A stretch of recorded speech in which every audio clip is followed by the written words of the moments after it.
Let me tell a tale of a world where heroes walk among us, fighting through the darkness left by monsters and by selfish men.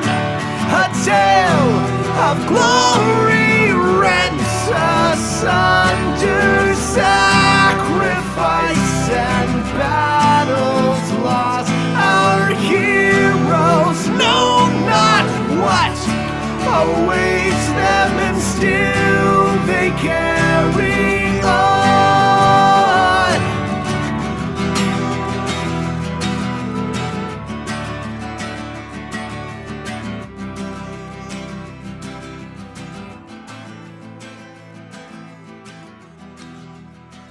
Hello, welcome everybody. My name is Pixel, and we are Ages of Ainur. Let's see, I thank you, Have We Met and Vincent Page for those subs, appreciate it.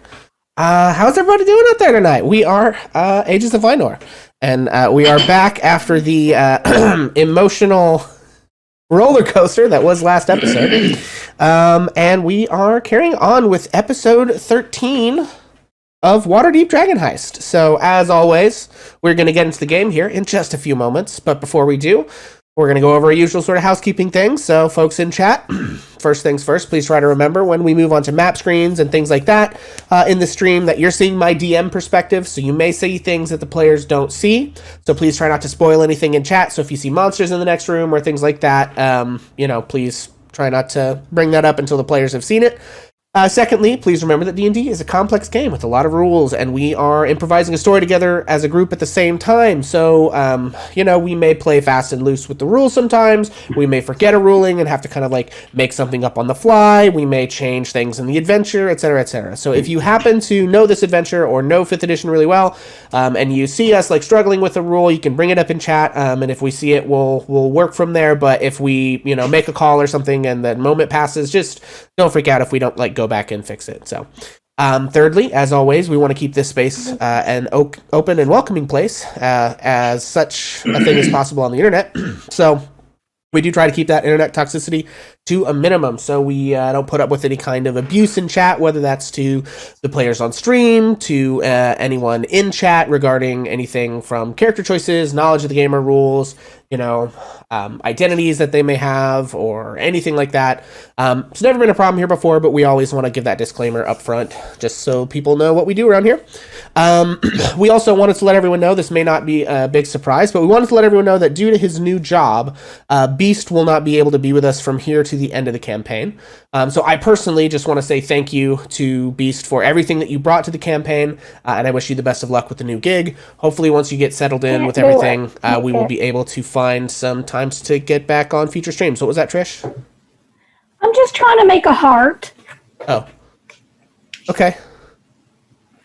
Fair enough. Sorry about that. Not doing a good job. Ye oldie TikTok hard. Gotcha. Okay. Also, we kind of wanted to give everyone a heads up that our playthrough of Waterdeep Dragon Heist is going to be coming to an end in the next few sessions. Due to other cast members' work schedules changing and things like that, we have, I think, about 4 more sessions that we're going to need to wrap this up. So we're hoping to draw the campaign to a satisfying conclusion in that time so that we have a story that feels complete. There may be side arcs or other things that we had set up that we won't be able to kind of wrap up like we would have if we'd had the time that we wanted to just go through this at whatever pace. However, that being said, I, for one, just am extremely proud of all the work that everyone has put into making this stream what it has been. I know both the cast and I have tried really hard to present a quality stream and a compelling narrative and classic D&D hijinks, as well as, more dramatic elements. And all things considered, I think we've done some of the best D&D playing I've ever been a part of. So I want to say thank you to everyone as well who's been tuning in to watch us live or checking us out on YouTube or listening to the podcast, kind of taking this journey with us together.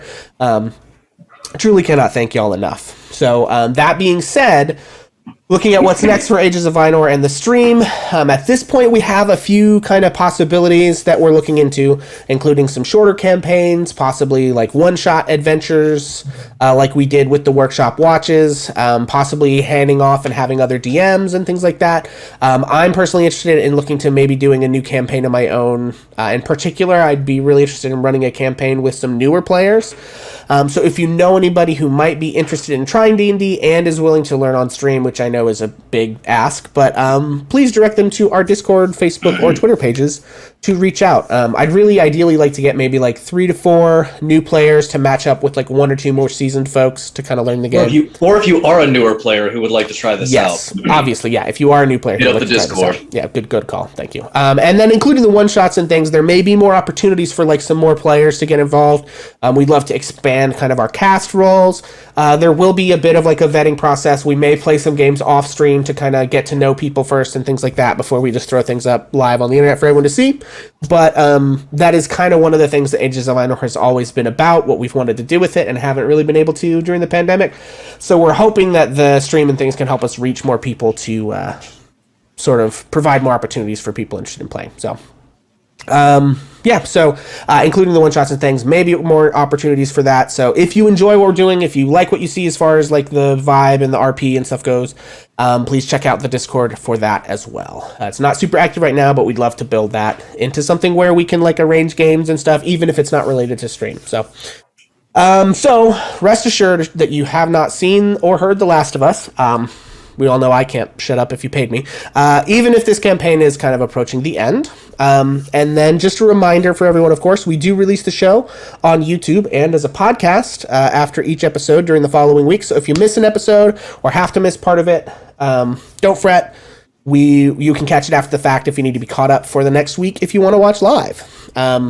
If you missed the end of last week, the beginning of this week may be quite a shock for you, so just a heads up there. And then, as always, last thing before we get started, I would like us to go around, please, in case anyone is new, and cast if you would introduce yourselves and your characters. Hi, everybody. There you go. Let's start with Jacob. Yeah, hi, everybody. I'm Jacob. I play Cassius Anweir, the party's bard, and also a changeling. Happy Pride Month. I don't have anything to plug, but thank you all for watching. Excellent. And Redbeard. My name is Redbeard the Pink. I am in various places on the internet. I'm the Wizard of the East. I would also like to wish everyone a happy Pride Month. My gender is wizard, and my orientation is magic. I am playing Redbeard the Grey, the human rogue and fledgling masked vigilante of the group. And this is gonna be a doozy of a session, y'all. I can feel it in my bones. Indeed. And Trish. Hi, I'm Trish, and I'm playing Mel. I'm a young male changeling, about 10, 11 years old, being played by a very old woman. So even little old ladies can play D&D. So if you want to give it a whirl, give us a try. Excellent. And Skull, please. Hey guys, I wasn't here last session. I know that I was at my brother's graduation. Still don't know what's going on. I know that I'm babysitting some robots.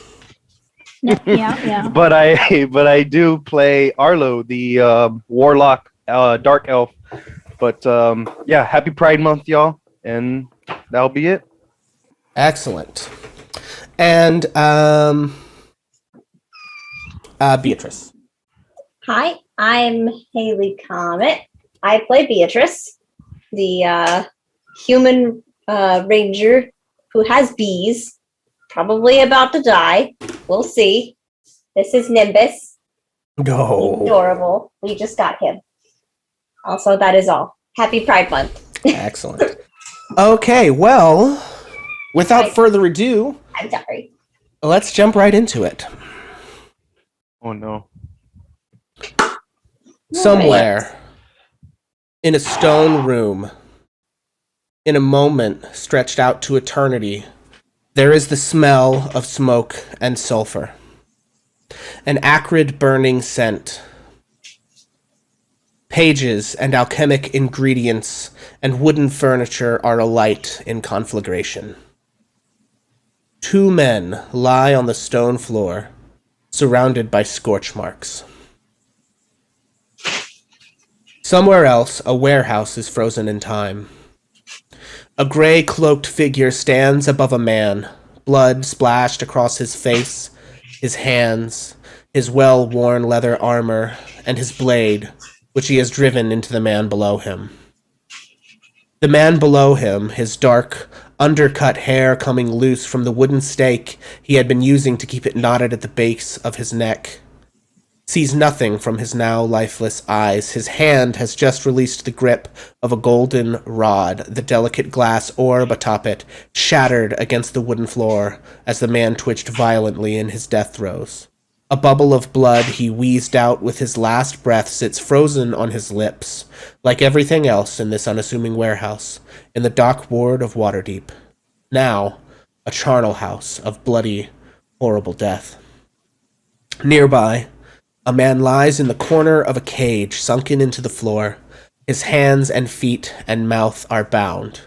A nasty lump visible on the side of his forehead, just above his right eye.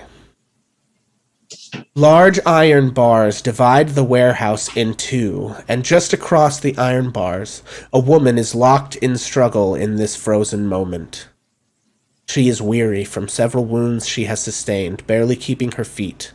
Teeth gritted, short bow slung over her back, she holds her short sword at the ready between herself and the brigand she faces.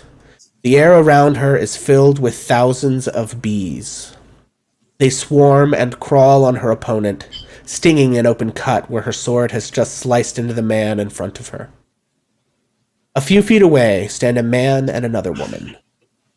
The other woman stands in a wide stance as several attackers and a few corpses surround her and the man. Bright arcane power crackles from her hands as phantom ball bearings have launched from her palms towards the enemies around her as magic surges. Next to her, the man's face is a mask of fury and chagrin, as he looks back over his shoulder at the wall behind the man in gray, where the arcane portal has just closed. His friend was in there. He was right there! And now there's no way to know where he is. His rapier is in front of him, in the middle of deftly turning a heavy club to the side, as his assailant's face is also a grimace of struggle. In the corner of the room, behind some old boxes, is a third woman. Her terror is etched into her face at the horror unfolding before her. She is staring at a dead thug and the heavy club next to his bloody, unmoving hand. Across town, in a long-closed bar in the middle of renovation, a child sits, watching a tall, dark-skinned elf in green robes sitting at a table with his cards. He had been idly shuffling them for several minutes, his brow furrowed with visible worry. He has drawn 3 cards and laid them face up on the table in front of him. The Emperor. You face real power. The Tower. Lofty ambition that ends in disaster. The final card is Death. The elven man is staring stone-faced at the cards on the table. The young boy is looking at him, confused. This is the moment Bill died. All of these lives were changed forever, and not a one of them knew it yet. We could pause here forever. A bittersweet, frozen moment. Loss and yearning for something greater. An endless ache to matter in the end, stretched into eternity. But this story isn't over. There are still hearts beating. There are moments waiting, lined up one after another, and we couldn't truly stop them if we tried. Nothing can change what has come before, but what comes after is, as always, left up to those left behind. Speaking of those left behind, the moment breaks. What once was an endless frozen eternity explodes into action, the carnage of battle, wheezing blood and screams of pain. Beatrice, a man is in front of you. Your friends around you are hurt. You are hurt. What do you do? Jeez. Well, I'm about to break the tension here, and my character, she's being weird. Uh-oh. Click on core. If you... Scroll up, right hand side of the screen. Oh, it's on my spells. Okay. It's all good. Listen, folks, we have a collaborator here today known as Roll20, and it does not actually care a whole lot about the drama that we create on screen, so we're going to operate around that. And, so the moment breaks, and the chaos of battle explodes once again, and Beatrice, what would you like to do? Stabby, stabby. Do you want to change the... Stabby. Excellent. Also, everybody, if you currently do not have inspiration, please take it for the role-playing of last session. Heard. Does that include me as well? Yes. Okay. Sure. And I guess I don't have my You were luck doing a very points. important job. Thank you very much. I think if you've used luck points already, you won't have those back, but you will have inspiration, so... I think I used all my luck. Yeah, I used I think you used all your luck points, yeah. Alrighty. Stabby. Guy in front of me. Nice. 18, that's going to hit. Mhm. Fuck him up. And just roll damage with the offhand as well. You will need to roll an attack with the offhand as well to see if you hit. Oh. Okay. So, yeah, you attack with your main action, and then you attack with your bonus action with your offhand weapon. Okay. And do I hit the D6 button? Correct. Yes. That one's in that one. So that The one's first one hits, though. Well, now I can't. Click on this. There you go. And 7 points of piercing damage. Okay. and bees. Okay, minus one more B. So Beatrice lashes out with her short sword, carving into the thug in front of her, and once again her bees follow suit and swarm onto the man, dealing additional 1 point of damage. She's like bleeding profusely from like several places in her head and torso, and looks like a breeze would knock her over. Also, Mel, you still have web up? Is that correct? Okay. All Yeah, we I should have been rolling some concentration Right. things, and we decided to let it go. Yeah, we'll just take it from here forward and try and remember to do this. Okay, so that is Beatrice. Redbeard, you're up.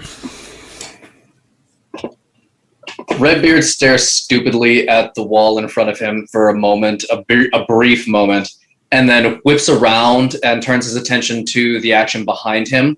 He is going to move right up to the gate, basically. Well, first off, scanning my memory. So I remember we walked in here, we saw this dude, and this gate dropped. Did I receive any indication of how or why the gate dropped? Did anybody throw a switch? Did I hear a click? Like, was there any indication whatsoever? We'll kind of make a retroactive perception check here. Excuse me. Alrighty. Are you asking everybody or just him? I am decent at these. I have a 13. Okay.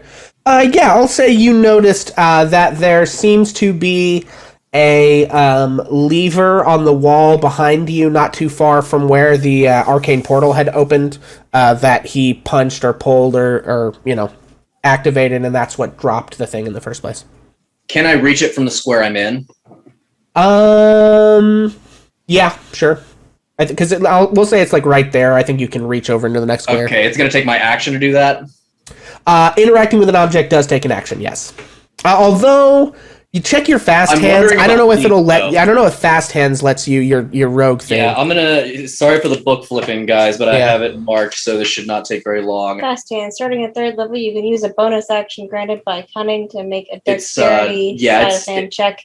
Use your thieves' tools to Or take the use an object action. All Well, right. there it is, baby. bonus action. This, We you know, are it's going funny. to throw I've looked that at. fucking lever. I don't want to like interrupt, but I've played a rogue or two in my time, and like always choosing between one of the other ones, like the the mastermind or the swashbuckler or the assassin, always seems like the better thing. Like this actually has really come in useful in this fight. No, man. The thief is where it's at. If you want to be a rogue, thief is. Well, I mean, all the rogue archetypes are pretty good, but yeah, No, you're right. I'm surprised by how useful this is. Okay, yes. So continue. My bad. I'm biased because some of that fast hands thing is coming real handy. So I'm gonna use my bonus action to throw that switch and see if the gate comes up. Okay. Yeah, the gate would come up. 5, 10, 15, 20, 25, 30. Okay, I'm gonna move to the square that is directly northeast of Beatrice. Okay. Because I think that's as far as I can get. No, northeast, hon. Nope. First. 5, 10, 15, 20, 25. No, I'm going to go directly north of Beatrice. Okay. And I have my rapier drawn. I have just killed their boss. Indeed. My blade is still stained with the blood of their master, whoever the fuck that was. And I am going to draw my dagger. I've already used my bonus action. I'm going to go ahead and draw the dagger just for later. Okay. And then I am going to make a rapier attack against this gentleman that is fighting Beatrice. Okay, let her rip. I have a 22 to hit. Yeah, that hits. All right. That's and weird. I've got Why don't I sneak see a attack 22? because Beatrice is in melee with this dude. Oh, there it is. Okay. Yes, you do. Go ahead. That sneak attack damage. Woo-wee. We've got 20 points of damage Okay. on this pleb.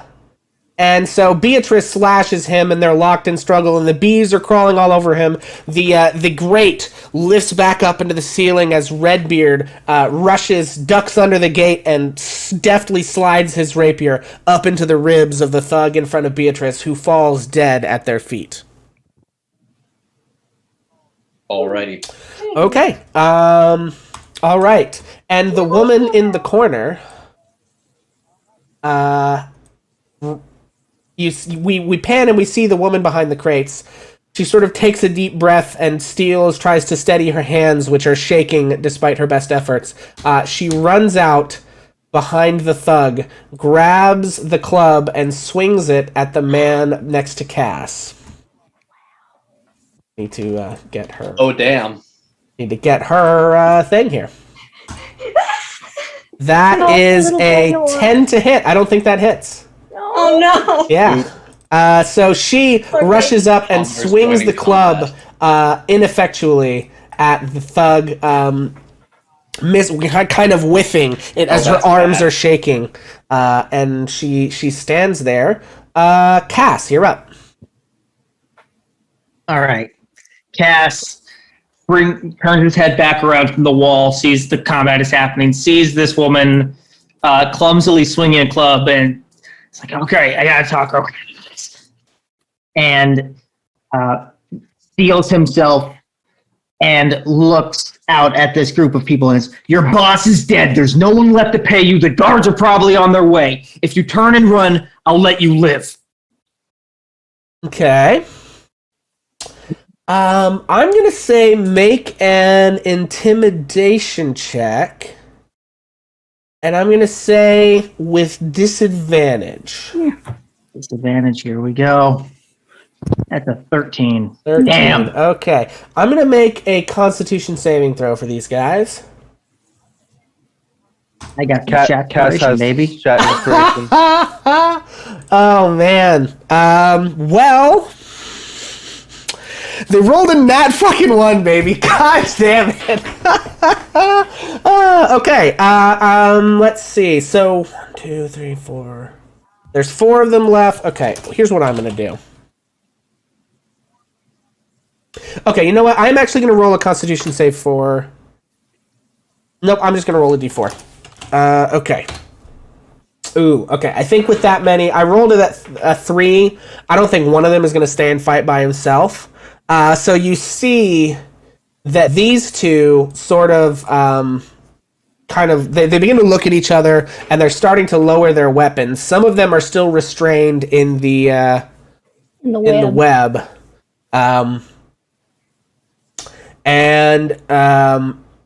It's still technically your turn. I'm not going to have that take your action. but they do appear to be considering your offer. Cass turns to Beatrice, what's Beatrice's health at? Very low. 4. Okay. Oh Jesus. Cass, you're all right. It's just a flesh wound. Stay on your feet. And Cass healing word to give 8 hit points. Nice. So Beatrice kind of gets her resolve and straightens up a little bit. Yay. So they're not out of this fight yet. We're still in it. Okay. If these guys don't back down. Okay. And also if Cass takes the dodge action, just using his actual action, will they take that as a sign of weakness? No, I don't think so. Because the dodge isn't necessarily like I'm going to dodge attack. It's like you're on guard, right? Yeah. And I think that's a reasonable thing. Is like I've given you a possible out, and then I'm going to guard myself in case you don't take it, and it's going to be obvious that I'm ready for your next move. So yeah, I'll say the guard action. Takes the guard action. Okay, or the dodge, but that's kind of how it works. Okay. Okay. I think these two take the disengage action and run over here by the door. They don't have an action left to open the door. The other two are stuck in the web, so they will begin to try to break out of the web, which will take an athletics check. What's your spell save DC, Mel? I think it's a 15, but 15. Okay, so one rolled an 11, one rolled a 19. So this thug is still stuck. The other one does manage to break free of the web and his restraint. And he doesn't have an action to take the disengage action, but he is going to head over towards the door as well. Mel or Cass, do either of you take attacks of opportunity? Cass does not. Mel doesn't. Okay. Mel actually is looking at Cass. Okay. While this is totally focused on Cass. That last one is stuck, and so one of the guards says, or not one of the guards, one of the thugs says, kind of brandishing his club, says, "How are we to leave if our friend is still restrained?" Cass looks over at Mel. And then looks back and, you know where that portal goes?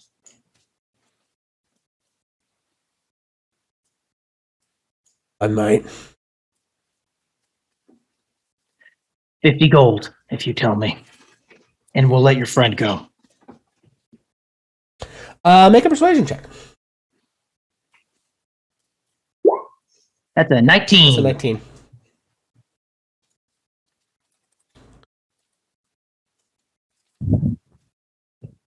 He says, the boss has his own extra-dimensional space. Theoretically, you could reach it through Kolat Towers, but...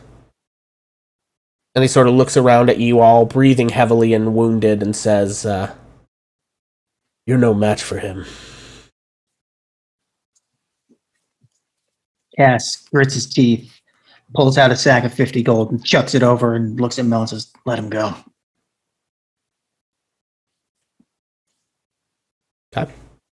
Technically, Mel, you can actually drop concentration on a spell as a free action at any point. Not saying that you have to do that, but and that's just a general 5e rule for anybody. If you're concentrating on a spell, you can stop doing so at any point. Doesn't even take a reaction. It's literally just like you declared that you're doing it and the spell stops. So. Okay. And you're rolling around now to Mel's turn? Yes, it's Mel's turn. Okay. If you don't release it while it's still their turn. Okay. Mel drops the spell. Are those crates something that Mel can leap up on? Yeah. Sure.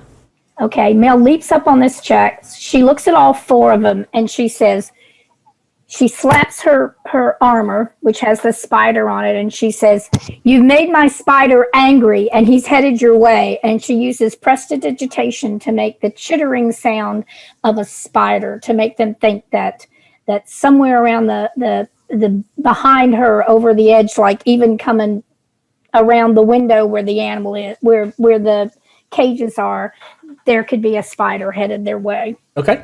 Make a deception check.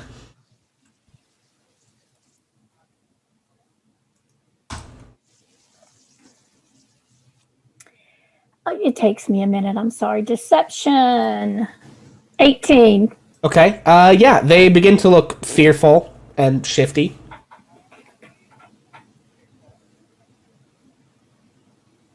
I mean, they can't run away any more than they kind of already are, especially because it's not their turn. Okay, but prestidigitation was my action. Okay. Yep. Anything else? No, she's just trying to look as threatening and like she's looking backwards, like she knows that spider is coming while she's casting the prestidigitation. Okay. Beatrice.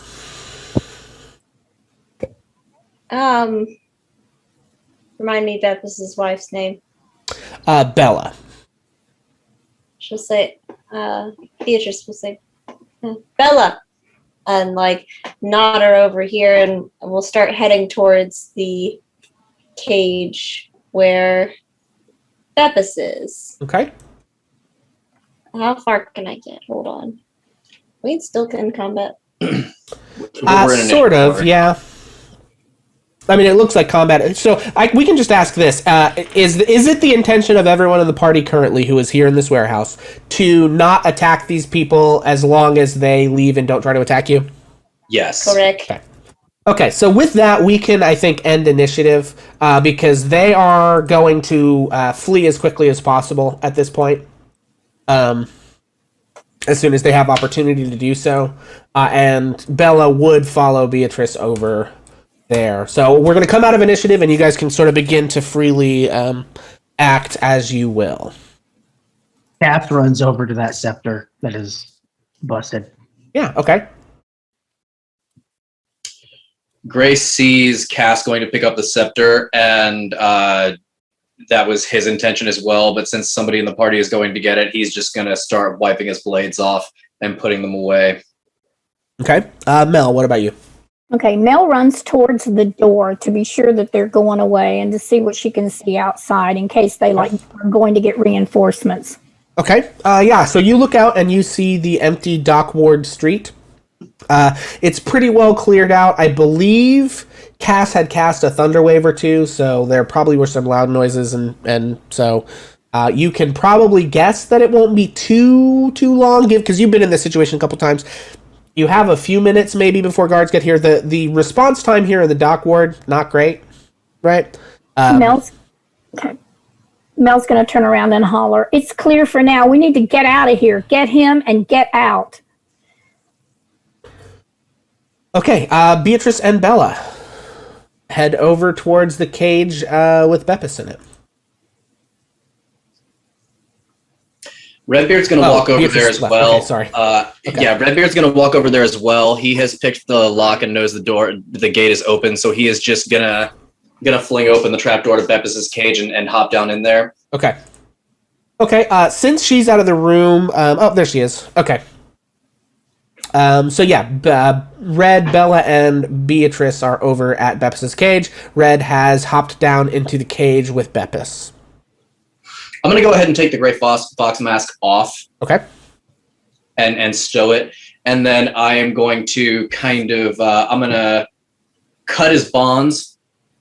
And then I'm going to kind of see if I can, wake him up a little bit. Okay. Make a medicine check. All right. This is going to be an untrained medicine check. So I'm shaking him and slapping him on the face a little bit kind of thing. Okay, it is on you. Good. We have an 18. 18. Okay, yeah, I think he does begin to sort of groggily come awake. He kind of grabs his head. Oh. Where am I? Can you get up and walk? Oh. He sort of starts to sit up and sort of leans over to the side and spits up a little bit. You hear him retching. It seems like he's pretty disoriented. He says, "Oh God, I can try." I'm gonna haul him to his feet. Okay. Yeah, you can haul him to his feet. He sort of lurches and stumbles. It doesn't really seem like he can walk without help at this exact moment. I will help. Yeah, I'm gonna try to help him climb out of the cage, Okay. and then we're gonna. Okay. Yeah, I think between the two of you, you can lift one half-starved and emaciated man out of a cage. Beatrice, so this is Beppis. Beppis was your mentor. Beppis is a human man with sort of, as you remembered him, with sort of green eyes with always kind of a bit of a mischievous twinkle in them. He was always a very kind man, somewhat stocky. He kind of had like tousled and curly brown hair. The man in front of you is like a gaunt shadow of the Beppis that you knew 2 months ago when he went missing. His cheeks are sunken in, his eyes are dull, and his skin sort of hangs loose off of his frame a little bit. But you were able to sort of pull him out. As soon as you do, Bella just wraps him in a hug. He winces and groans, and the two of them sort of lean into each other, whispering at one another as she sort of helps hold him up. She is weeping. You both must flee this place. However long that takes, like I think you're describing a couple of minutes worth of action or a minute. Okay. Then Mel, having seen that nothing was coming, is going to frantically run back to the four guys and anything else that she can, just like running around in a circle in the room to see if she sees any kind of indication of any information about who these people are, where they came. Are there any notes, any papers, any instructions? Make an investigation check. And then Cass, you also went over to the orb. I'd like to pick up that thread if you don't mind. Yeah, Cass is just like kneeling next to this body and like holding the scepter and like trying to figure out like, is there some way to, he's like looking at the wall where the portal was. He runs up and he puts his hands on the stone. He's like, come on. Yeah, make an Arcana check. And Mel got a lowly 3. Mel, Oh no. Jacob, if only you knew just a little bit more about spatial magic, you're sure that you could get this thing to work again. And Cass is like scooping the broken glass of the orb kind of into a pile and like trying to pick it all up. And like, he doesn't know anything about how magic items work. He's not educated. So he's just like, if I put it all back together. Yeah. Redbeard is going to walk over to him and help him pick up the glass. He's going to sort of step away from Beppis now that Beatrice and Bella have him. And he's going to help pick up the glass, and he's going to say, I may know someone who can get this working again. Cass looks up and just doesn't say a word and just kind of glares at Red. Let's go. Let's get out of here. And now. Mel, with your 3, you have no idea who these people are. Thank you. Cass also looks for the tattoos on the arms to see if they've got. So looking specifically for the tattoos, Mel, you're just so frantic, and you're an 11-year-old child, and a whole bunch more people just died, and your friend went missing, and all these things. You're just too overwhelmed. Cass, a little bit more clear-headed. Yeah, these are Zentarum. Bitch. Kind of falls back and just kind of drops to his knees.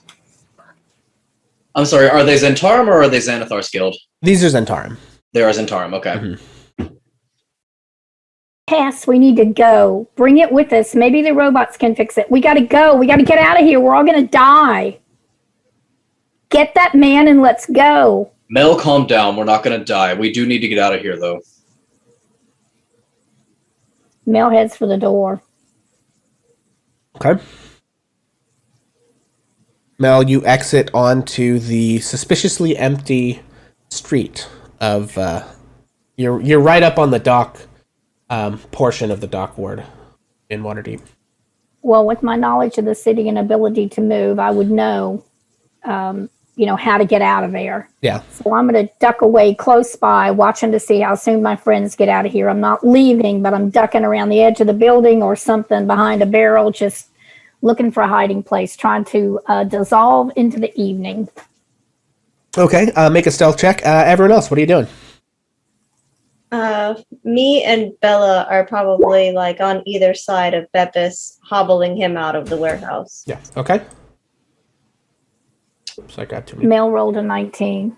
Okay. Yeah. So once the glass is gathered up, Gray is also going to try to leave. Okay. Cass looks up at the wall and is like, "Why are you so careless?" And then gets up and walks out of the room. Okay. All right. So you all head back out onto the streets of Waterdeep. Mel, you have successfully, you think, taken to the shadows. Make a perception check for me. Okay, now can I use my inspiration on this if I don't like my roll? Sure. Okay, so I'm rolling a perception check. Okay. Okay, I have chat inspiration from last time, Okay. from the 21st. I want to use it to roll again. Gotcha. Okay, that was perception, right? Indeed. Oof. Worse. Okay. Yeah, I mean, so the streets are pretty empty, but as far as you can determine, there's, the guards aren't really close or anything yet. You've got, a chance to get away here. Okay. Do we all know how to go? I mean, are we going to join up here? She's kind of waiting around for everybody else and would just join in with them and head back for Troll Skull Manor. I think we're all headed for Troll Skull Alley. Yeah, I think that seems to be the modus here. Okay. Cass, as they're going, looked at Beppis and is like, "You're all right. You can walk yourself." And cast healing word on him. Okay. That way he can support himself and get 7 hit points back. Okay. Yeah, so with that, he seems to be moving more sort of on his own. He's able to he's still leaning close with his wife, but Beatrice, he's not leaning on you as much anymore. And you all begin to make your way back towards Troll Skull Manor, if I'm to understand correctly. So, DM, I have a question. Yes, go ahead. I've been trying to determine for myself, and for Mel, and I don't know the answer. Did Mel see what happened? I know that some people did, some didn't. I feel like Mel was standing with her back to the wall and doesn't know what happened. But do you have a call or any wisdom, or should I? Why don't we just say make a DC 10 perception check? DC 10. Okay. A 2. You rolled a D10, not a DC 10. So roll a perception check with your perception skill. Yeah, rolling and you try to perception, beat and a the 10. number you're trying to beat is 10. Yeah. Okay, roll another perception. Okay, I got you. Right. 17. rolled a So 17. yes, you did catch everything out of the corner of your eye. Okay, thank you. That's all I wanted to know. Okay, so you guys are ducking and weaving between alleys. You skirt around towards Fish Street at the back of the warehouse, cut through Fish Gut Court over to Wastrel Alley, and then over on Nelnook's Walk through Gut Alley and Black Star Lane, and then try to kind of conceal yourselves as you make your way north up Snail Street, as it is a bit of a wider thoroughfare and there are a few taverns and things here. You're able to hopefully conceal yourselves as you pass your way north. You cut over through the corner of Scroll Street onto the high road, which you know will take you up past, out of the dock ward, along the boundary of the castle ward and the trades ward as you head all the way to the north ward. You can follow the high road all the way to Delzerin Street, where you'll take a right, passing Windburn Way, and eventually where Delzerin Street meets Trollskull Alley. So you arrive back at Trollskull Manor. It's quite a trek, especially moving, attempting not to draw attention and moving with Beppis, who is still moving slowly. He's certainly in better shape than he was, but, cure wounds can't exactly heal several months of malnutrition. Question. Yes. I know that he's dead, right? You read the cards that you read. So the cards from you intro, might guess that somebody died. That would You be would a have no guess, way of yeah. knowing But who. so to recap there, the cards that you read, the first card was the Emperor, indicating that you are up against something quite powerful. The Tower, which indicates lofty ambition ending in disaster. And the third card you pulled was Death. Tower. Emperor, Tower, Emperor. Death. And the likelihood of getting 3 major arcana in the same reading is pretty damn slim, so this was a hell of a pull. Tower. Yeah. When Gray walks into Trollskull Manor, he is gonna kind of like roam over to where Arlo is and look down at the cards at on the table and make an arcana check. Okay. Beatrice, Cass is booking it for the bar.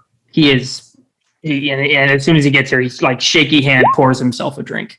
I have a dirty 20 on the arcana check. Okay, and so what are you trying to determine about the cards? I'm just looking at the cards to see if I know what the death card means, but the other two, I'm assuming the character understands what he's looking at. Yeah. So let's set this scene, right? So first of all, Skull, you and the child were sitting. Do you think that you were in terms of being in Trollskull Manor? Were you guys sitting downstairs in the main bar? Were you like upstairs in like the main eating room and or up in like the den that's going to be turned into the card room later? Like where would you put you guys? I'm gonna say we're at the bar. You're at the bar. Okay. And I forgot what about Mel. Where did you say the robots were? They were in They were up in my tower room. They were in the tower room. Okay. Yeah, not that it's like super important, but I just wanted to get a sense of the scene. So the scene here then is that all of you guys are kind of rushing into the bar itself, where Arlo and Georg are seated at the bar. So I'm not going to like throw the screen up for everybody, but just so that we know, like so you guys enter. Arlo, you see the party coming in the door. There's Beatrice, along with a face you don't recognize, and Bella Honeymaker, whom you'd met a couple of days earlier. You see Mel, you see Cass and Redbeard, and I don't want to like put words in anyone's mouth, but I expect that the expressions on everyone's faces are not exactly elated, although Beppis and Bella certainly are. They're kind of ignoring everyone else. And when they come into the room, the first thing they do is rush over to Georg and kind of sequester themselves away, maybe in the corner at this north table. Cass doesn't say anything. He books it straight for the bar and starts pouring himself a drink, just very like shaky-handed. Okay. Okay, and then Redbeard, you're able to, as you kind of walk in, you see the cards on the table, and with that check, you are familiar, I would assume passingly enough familiar with what these cards mean to understand sort of what you're looking at, yes. Okay. So he looks down at the cards on the table. He says, I guess, and he picks up the death card and looks at it for a very heavy couple of seconds. He says, I guess there's something to this fortune-telling business after all. He drops the card on the table and informs Arlo, we've sustained a casualty. Bill is lost. I pulled these cards for a reason. He's not lost. as Arlo goes and like puts the cards back in the deck, shuffles them up, looks around, seeing that everyone's out of breath and out of it, right? Yeah. Is that correct? Gray looks fine. Yeah, also correct. Yeah, so most everybody is in pretty rough shape. All I know Well, is he that doesn't look fine. I'm at 16 hit points. He's about halfway fine. He's definitely in better shape than some of the other folks that have walked in. all I know is that I should have been there. As I get up and I go next to Cass. Did you get a bottle of or did you just pour yourself a drink? Yeah, I mean, Cass has a bottle next to him, but he's drinking out of a glass. Yeah, so I got a glass and I said, "Do you mind?" Cass slides the bottle over. He's going. I know. Mel and Beatrice, what are you all doing? Well,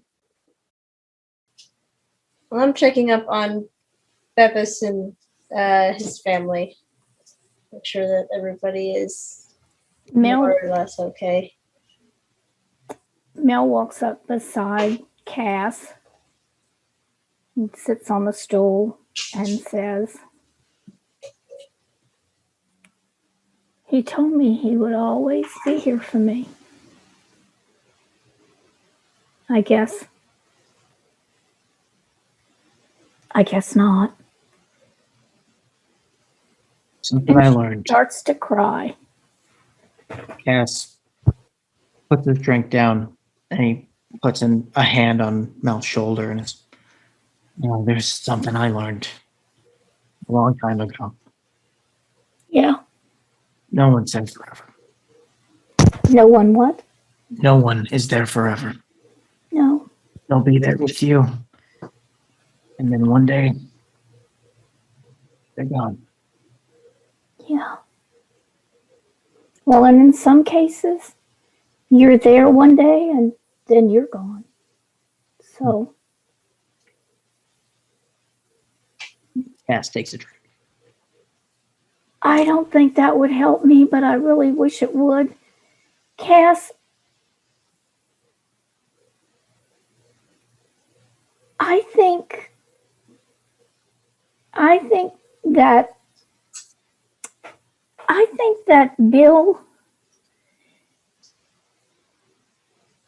Bill was done, Cass. I think whatever happened when what happened to his aunt happened, he talked about it. I'm just a kid, but I think something died inside of Bill then.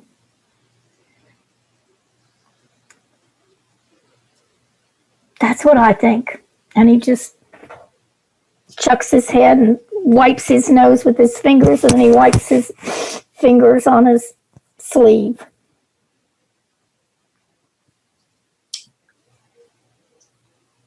Redbeard, as he's sitting at the bar with the others, just kind of continuing to stare into the cards and thinking things over, pulls a small flask out of his clothing somewhere. Now, nobody in the party has ever seen him drink anything much stronger than ale, and you've never seen this flask before, but it's small enough that whatever's in it has got to be a good bit stronger than ale if it's going to get the job done. And he takes a long pull off of that flask, and he says, Mel, I don't know too much about death or what lies beyond, but I feel sure that if Bill is able, he's going to keep an eye on you. But I don't think he survived that fight. None of us could have. I saw the magic that man was casting. It was nowhere near the height of his ability, considering the kind of lair he had. Big talk from the guy who... I don't know if Bill succeeded, but I do think he's gone. What, Cass? Big talk from the guy who locked him in there. And Cass just stares across the bar at Red. Red takes another pull off of that flask, and he looks up at Cass and just kind of stares for a minute, and he says,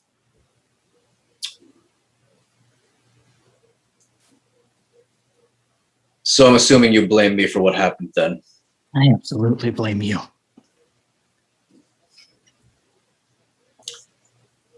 I saw you doing everything you could to help him, to save him. Do you not think, in the moments where I was taunting his attacker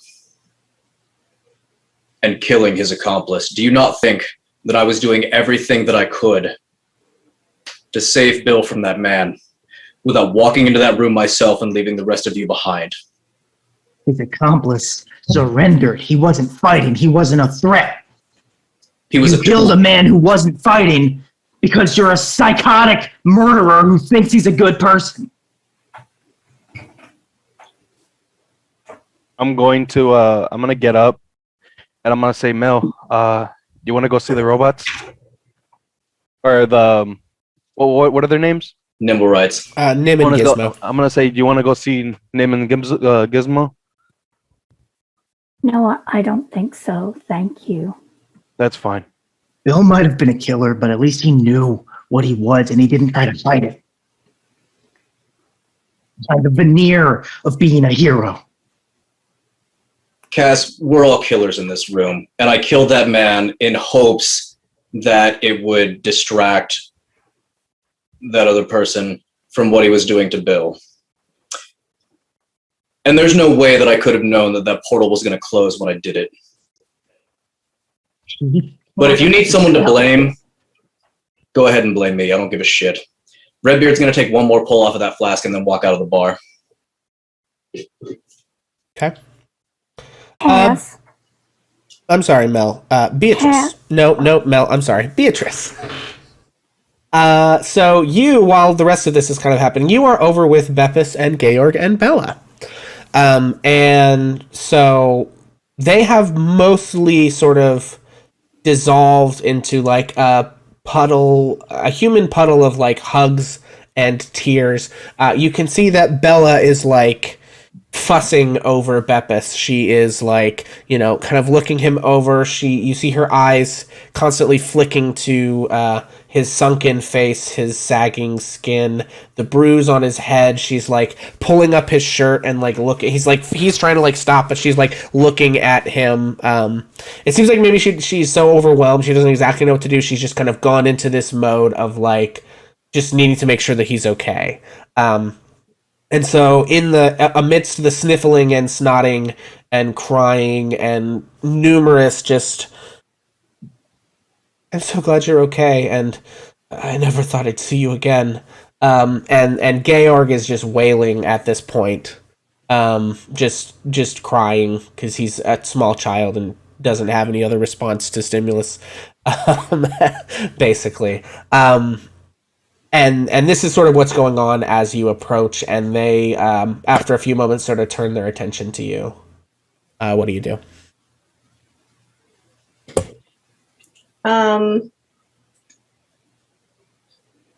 Well, at a appropriate moment, I'll probably try to like see if they want to like try to go like home, and escort them there, especially after like overhearing like the conversation at the bar.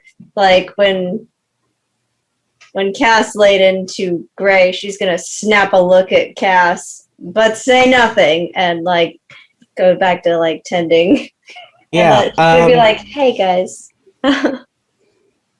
I'm very happy that everybody is here and safe, but I think we should get you guys home so that you can rest and recuperate. And Bella says, Beatrice, thank you. I knew he didn't just leave. I knew he wouldn't do that. He wouldn't leave us. And she sort of like hugs Georg and him a little closer. And she says, I'll never be able to repay you. You don't need. I thought he was lost. And they hold each other, and she says, And I'm sorry about your friend.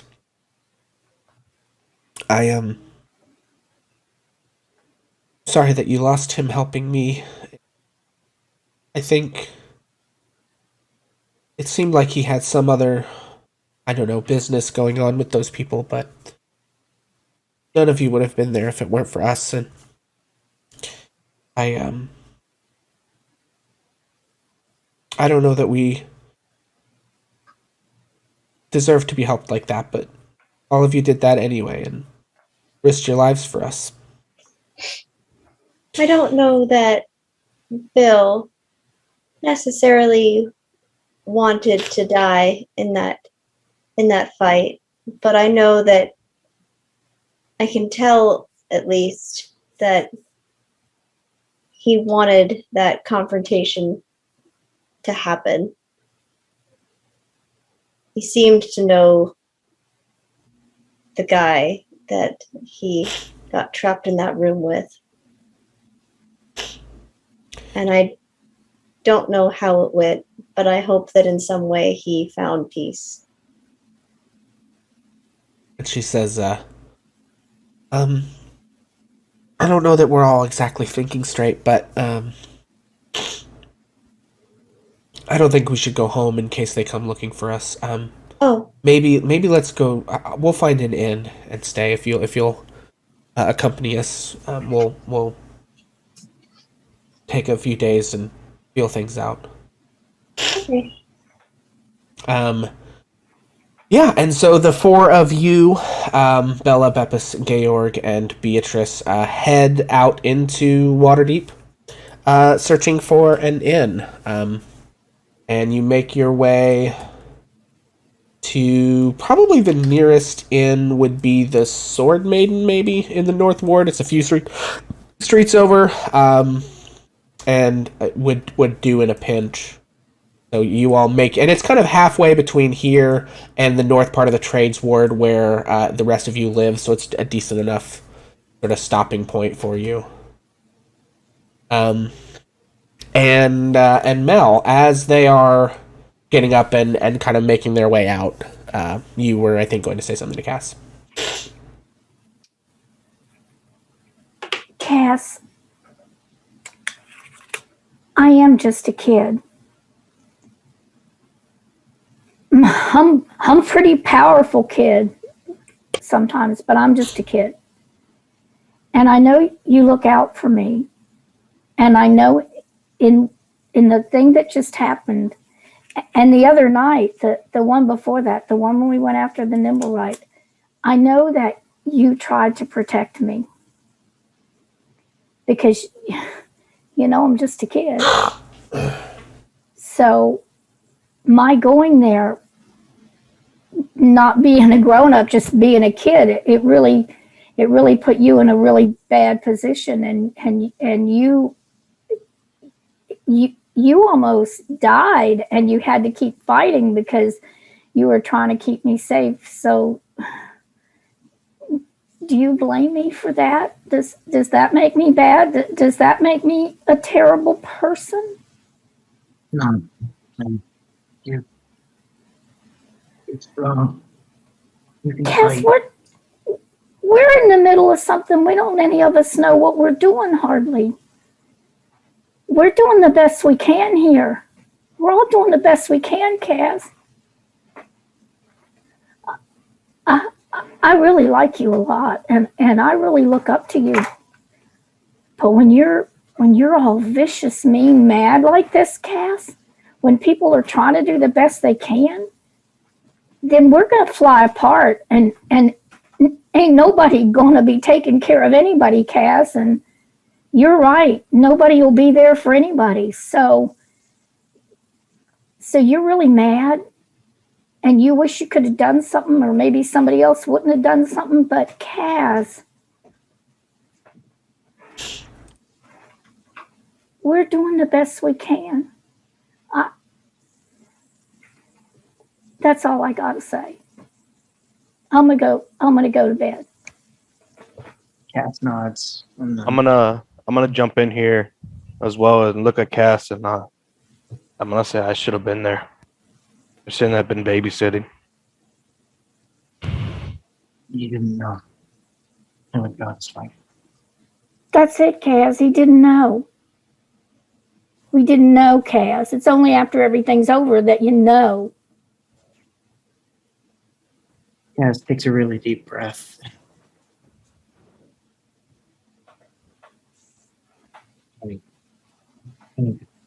Thanks.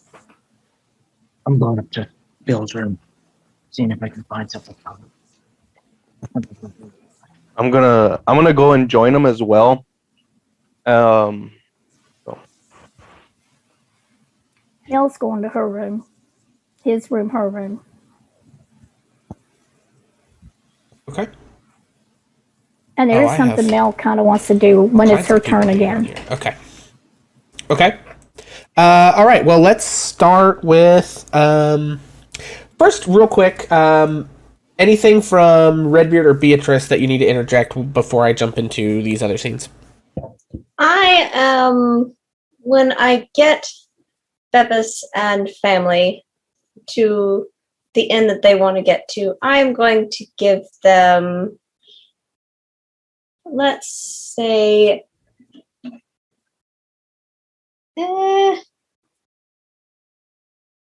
like 50 gold Okay.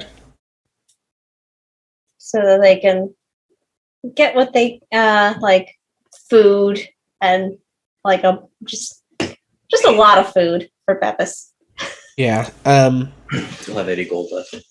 She says, "Thank you. I know, with my parents being nobles and all, you'd think I wouldn't need it, but somehow I don't think that we'll be seeing too much of them in the future." And Yeah. And it occurs to me that we lost a rather large sum of money in that warehouse, unfortunately. she says, she looks. we grabbed the ransom money. Whoops. She looks at Beppis, and you can just see her eyes get watery again, and she says, "It was worth it." Yeah. Okay, Redbeard, anything that... like- sorry, go ahead. Prefer if like it was lost in a warehouse and not in your parents' hands, really. Like that, as long as it's not there. They sort of let out a chuckle at that, probably the first moment of true levity that you've seen from the two of them. And we'll fade on that scene. Anything, Redbeard, that you're up to? Well, I'll mention this here, but we don't have to like address it right now. But we probably should at some point during this session. Redbeard spent part of that day leading up to that whole mess, trying to find magical voices for the Nimble Rights. Right. Okay. And but right now, what he's going to do is he's going to go straight to the Blackstaff and report what happened and see if he can learn anything about the identity on the man of the man on the other side of that wall. Okay. The wizard. Gotcha. I know. Okay. I know he's Zentarum, and I can describe what he looks like. I can describe what his associate looks like. I don't really know either of their names. Yeah. But they seemed like they were like at least semi-bigwigs in that organization, so there's a good chance that Force Grade knows at least a thing or two about who they were. Mm-hmm. So I'm going to start kind of digging my my underworld contacts and see if I can figure out who they were. I also would have overheard the conversation about the tower that the thug mentioned, and so I will bring that up as well while I'm making the investigation. Okay, yeah, fair enough. We will pick that up, I think, once we do some of the house stuff. So, Arlo and Cass, you all head up to Bill's room. I'm gonna go ahead and tell. Okay, Cass. I remember he was trying to hide something in here when those two cops came. I just don't know where it was again. Can I roll a investigation check to check where it's at? First thing, Arlo, is that a coin catches your eye. It's on Bill's nightstand. It's a single gold piece, and it has familiar teeth marks in it. I'm gonna go ahead and get it. Yeah, and something feels right to you as it lays in your palm as you pick it up. It feels like it maybe belongs there. And then, yeah, if you want to go ahead and make an investigation check.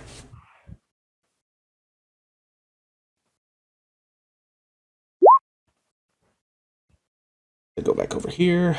A 10. Okay. It's not really all that well hidden. There is a loose floorboard. And in between the floor of this room and like the kind of in the subflooring before the kind of ceiling of the room below, there is a little nook.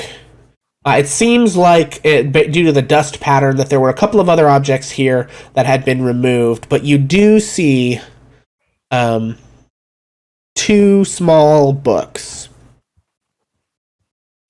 and some papers. I'll go ahead and get the books and the papers. Okay.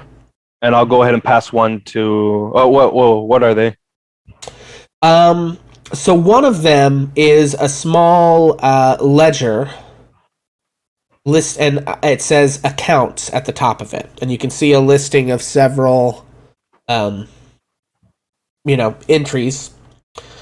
And then the other one seems to be sort of a journal.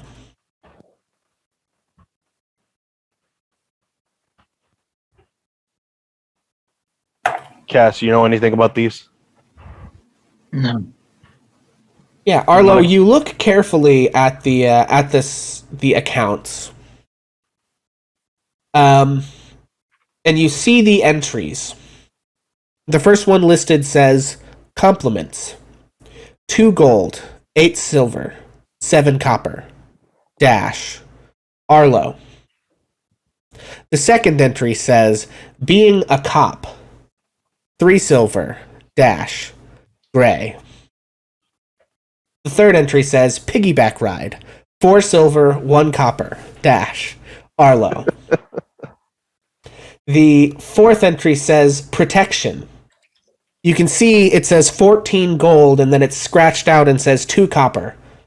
It says dash Cass, and then next to it in parentheses it says broken rib discount. You can see the fifth entry in quotation marks says protection: 683 gold, 1 silver, 4 copper, dash, Arlo. The sixth entry, protection: 1 copper, dash, Mel, in parentheses, must be shiny. Okay, Disappointing so say that one sausage. again. It was for Mel. For Mel, must be shiny. Must be shiny copper, right? Yes. The next entry, 1 copper, for disappointing sausage, Arlo. The next entry, mental anguish, RE, cognitive dissonance: 11 gold, 8 silver, 0 copper, Arlo. 11 gold, 8 silver. And what was the first part again? Mental anguish, RE, cognitive dissonance. I think he was keeping track of what we owed him. The next entry. Reals? The next entry, quote, best buddy, quote, discount: 40 gold, 0 silver, 99 copper, Arlo. I owed him that much? Next entry, keeping secrets: 8 gold, 1 silver, 3 copper, Ray. The next entry, bees? Question mark. 8 gold, 3 silver, 3 copper, Beatrice. There are running totals for each name, but one sort of clearly sticks out, with various sort of calculations of interest rates and fees crossed out, only to be rewritten with more additions, compounding interest. It says simply Arlo. And you see the following calculations: 730 gold, 1 silver, 2 copper, scratched out. 803 gold, 1803 gold, 4 silver, 6 copper, scratched out. 4,338 gold, 4 silver, 2 copper, scratched out. 11,542 gold, 7 silver, I'm just 5 an elf. copper, scratched out. 25,000 gold is the final count. And just the note right next to it: He's good for it. Cass, as you look at the journal, you can see a few entries. One of which bears your name. Cass reads it. Cass. This guy Oz. And you can see at the top it said Oz, and then it's scratched out and he's written Cass, and it says, this guy Oz is a smelly, wine-snot brat with barely enough money to drink himself to sleep every night. Reminds me of Uncle Jackie. From what Man told me about him anyway. He's gonna get me the introductions I need. Does he read that out loud? Next entry. No, Cass is reading this. Next entry. Pretty snappy dresser. Gotta get better clothes. Heard about a cheap tailor in the dock ward. Pissed off some noble, but does good work. The final entry. Made it look real. Actually punched him really hard. Note to self, give discount protection rate. You can see there are further entries labeled Mel, Beatrice, and Gray.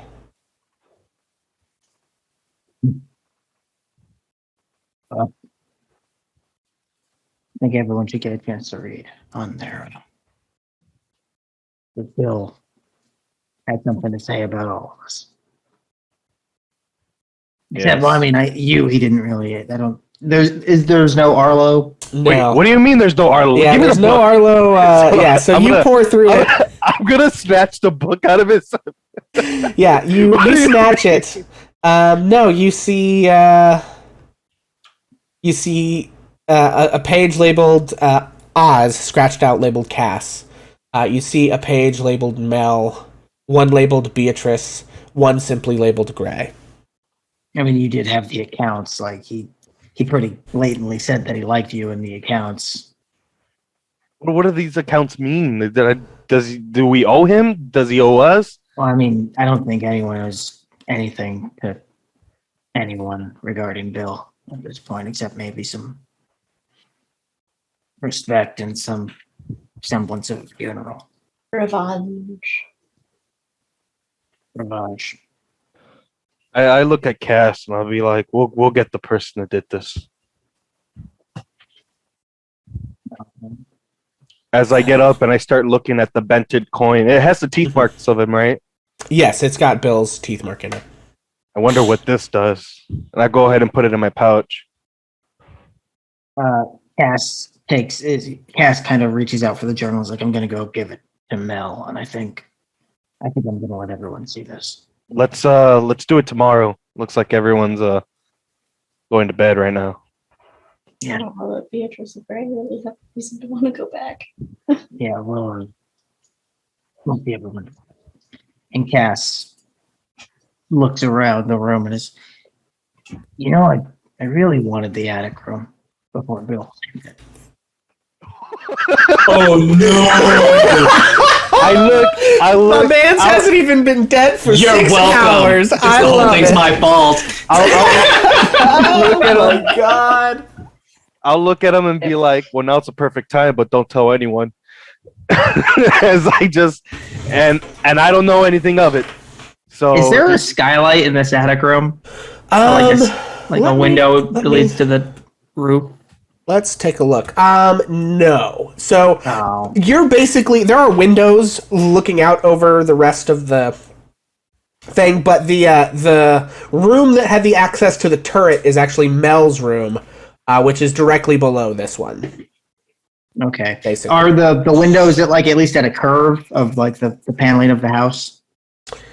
I don't think so. I think they're like flat windows, and like the roof of this house kind of goes up into like spires at the very top. Like there's a Okay. tower that has kind of a spire, and then this roof is very steep. You're kind of like almost think like an old Gothic kind of a house, you know? Yeah. Cass looks around and is like, you know what? No. that reminds me. Where did he go use the restroom if there is no restroom in here? Probably downstairs. Hopefully downstairs. Hopefully. Don't look in the floors. Yeah, the closest bathroom to here, there are 2 privies on the second floor near the stairs, so presumably one of those. It was either. I think it was either Mel's or mine. It was either that or you guys actually have 2 private baths, so I guess there's privies outside of it. These are old. Bill seems like a thunder mug kind of guy. Yeah, maybe that wasn't Don't know what down a there in thunder the- mug is. No. It's an old school methodology for like old school for people who needed to use the bathroom mostly in the middle of the night. It's just like a big like kind of mug shaped bucket sort of thing, and they called it a thunder mug because the farts make it, The bedpan. Yeah, it's like a bedpan, but in like old London they would call it a thunder mug. Yeah. The kind of thing you'd like dump out the window into the street before that became illegal. That kind of receptacle. Thunder mug. I love that. Cash chuckle zone is Hashtag the more you know. Anyway, Yeah, moving on. and then Okay. downstairs. Yeah. Mel, what are you up to this Okay, evening? when Mel goes up to his room, he peeks in on the Nimblewrights. Just kind of peeks from the doorway. And I'm guessing they don't sleep and they're in there doing something. Yeah, correct. So, you see that Nim is. Where do you keep your workshop stuff? Is that in the not the upper part of the turret, but the lower where the ladder is that leads to the upper it's part? in the lower. Yeah, Yeah. there's So- a little corner for Fluffy, and there are some bits and pieces there. And I think I would have rigged up some kind of a table. And Yeah. and I had some of my tools laying there, but not all of them. So what it is that Mel does is kind of peeks around the corner, tentatively steps in. Does Nim notice her or the other guy? The other. You do not see the other one. Okay. Mel's going to continue to move around until he catches the attention of the Nimblewright. You will have to physically go touch it. Him. Okay.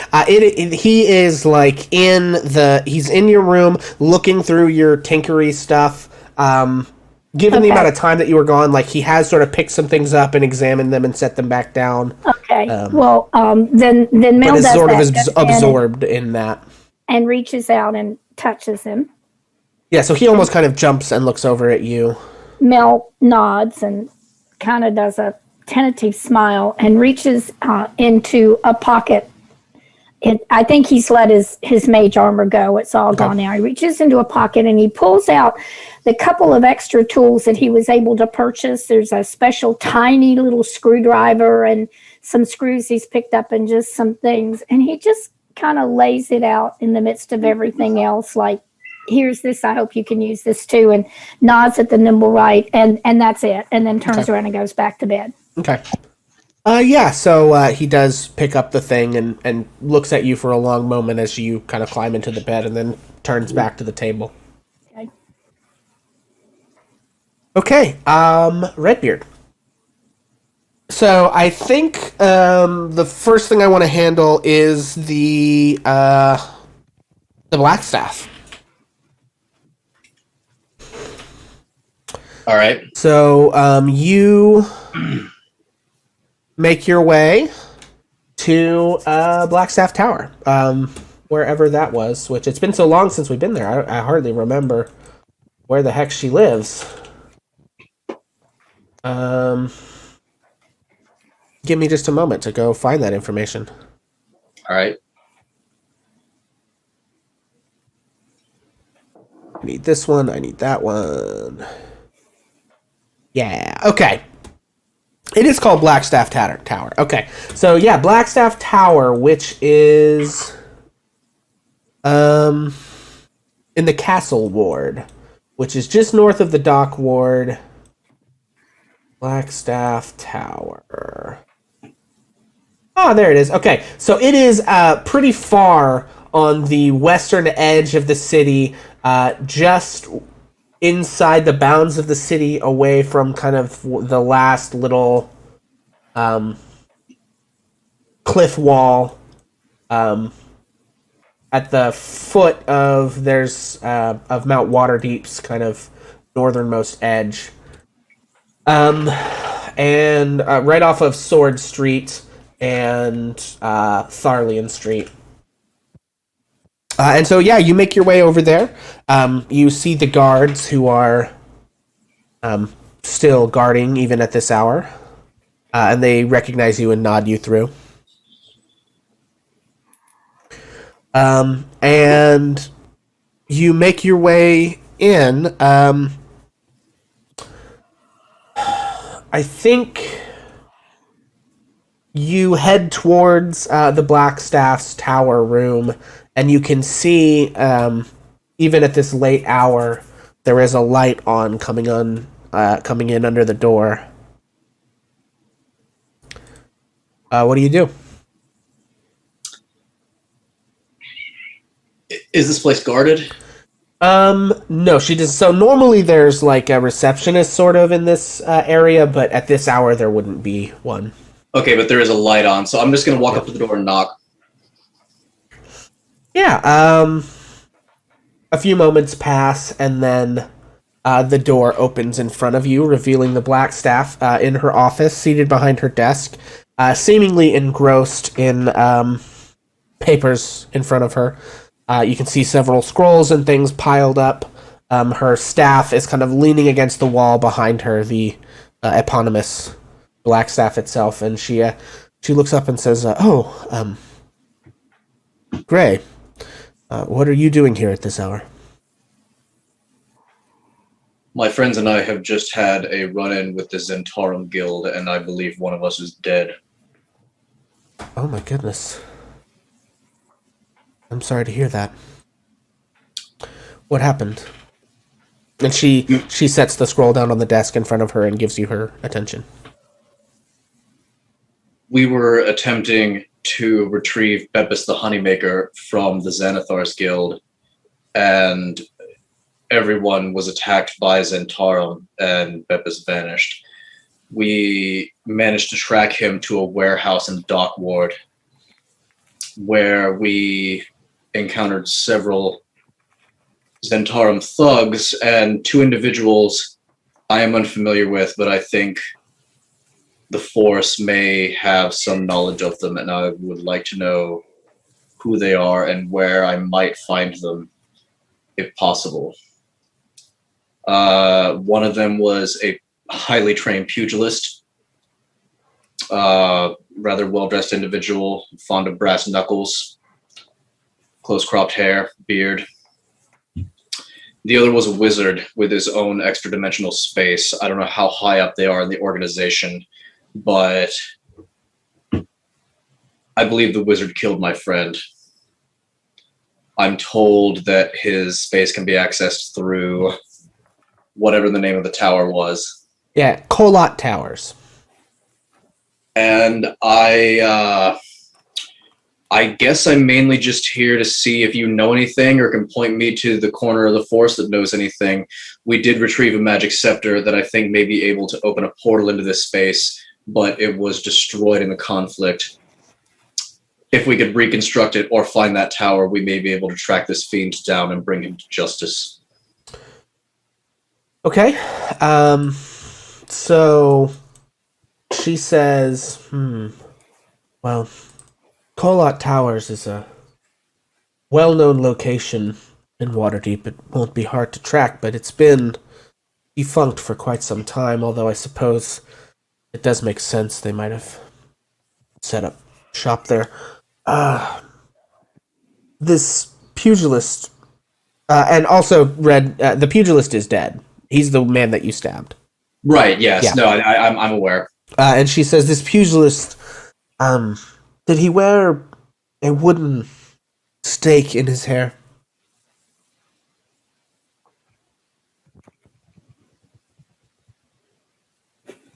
Oh, did you? I think they froze. Uh-oh. Oh, Okay. Okay. You froze? Hello? There you Am I are. back? Yep, you're back. Oh, there you go. Sorry. Everyone was like nodding, like, yes, you did. You guys, and okay, Haley was caught mid-hair grab. Oh, All right. no. Okay. Sorry. Yeah, he did. She says, and so did you tell her that you killed him, or that you? Because I'm just a little confused. It sounded like you were asking how to locate him, but you. I'm mainly asking after the wizard. Okay. I will go ahead and mention that the pugilist is dead by my hand, but that he seem to be in league with the wizard that I'm talking about. She says, well, the pugilist I know of, this is Nen Kev. He is a dangerous monk with ways of... Well, reports are scarce, but they say he could control a person with the blood in their own body somehow. We believed he was the leader of the Zentarum in this city, at least the faction of Zentarum that are at war with the Xanathar's Guild. It's come to light that they are fractured, and there are cells of Zentarum that are still petty criminals, but not involved in the sort of wholesale gang war that's happening. But this wizard, can you describe him to me? Yes, he was a pale-skinned man in dark robes with long dark hair and piercing eyes. He also had a metal hand. And he also had a metal hand. But he had a metal hand. And you see her eyes sort of widen, and she says, "No, it can't be." It must be. Who is it? He's been... Everyone believed he was dead. More than a century ago. But there's only one... What kinds of magic were involved in this conflict? Well, Bill actually did most of the work against... What was the guy's name? Manshoon. Manshhoon. Bill actually did most of the work against Manchu, and in an act of desperation, Manchu pulled a scepter from his inventory and opened a portal in the wall. Sorry, no. So what happened was that Nen Kev was the monk. Bill was on the verge of killing Nen Kev. Nen Kev was the name I was asking for. Oh, okay, my bad. Yeah. So Nen Kev is the monk. Manshoon is the wizard. Bill did most of the work on Nen Kev, beat him most of the way to death, and in an act of desperation, I believe Nen Kev attempted to sort of turn Bill's guns. Guns aren't a thing, even though there's one in my pocket. So he attempted to turn Bill's wrath against Manchu by opening a portal with this scepter. I don't have the scepter in my possession, but I know who has it. See. Bill went into the room with Manchu, and it seemed the magic I saw him cast wasn't particularly impressive or powerful, but from his demeanor, I definitely got the sense that he was toying with Bill and that he could have ended that fight anytime he wanted to. Yeah, you did see him cast... make an Arcana check for me. Because you were right in front of this when it happened. I've got a 24. 24. Okay, with a 24, you saw him cast Wall of Force, which is a 5th level spell. Okay. The other spell, and then the 24 of the other spells you saw him cast were mostly cantrips, but they were very powerful for cantrips. He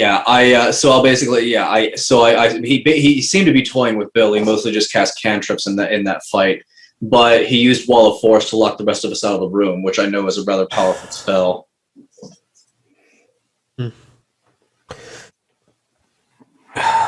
She says, but I get the sense that he could have done worse if he really wanted to. It must have been him. She says, Manshoon.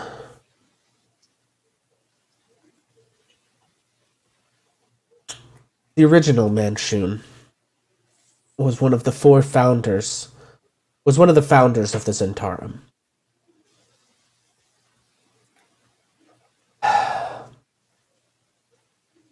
From a long time ago. A thoroughly evil man with enemies all across the realms, including especially other powerful spellcasters. even Elminster himself. There's not a lot of documentation about these events, but it's rumored that he feared he might be destroyed, and he crafted magical clones of himself. But some mishap caused them all to be awakened at once, whereupon they tried to destroy each other in a series of conflicts called the Manchun Wars, to the few who know of them. It's widely believed that the original Manchun and all of the clones were destroyed in these conflicts.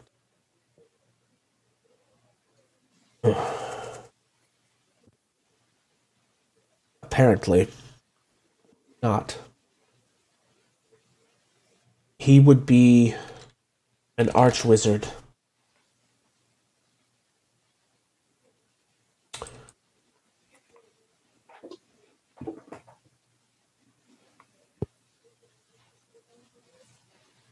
How At least as powerful as myself.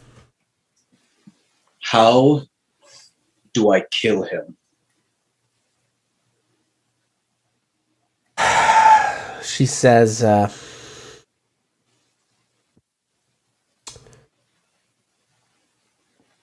believe it will take everything that Force Grey and myself have at our disposal to accomplish this, but Is he a great enough threat?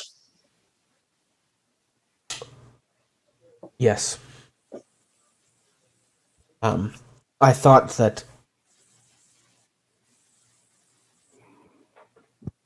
she says, I'm sorry, you mentioned one of your friends may have died. It was Bill.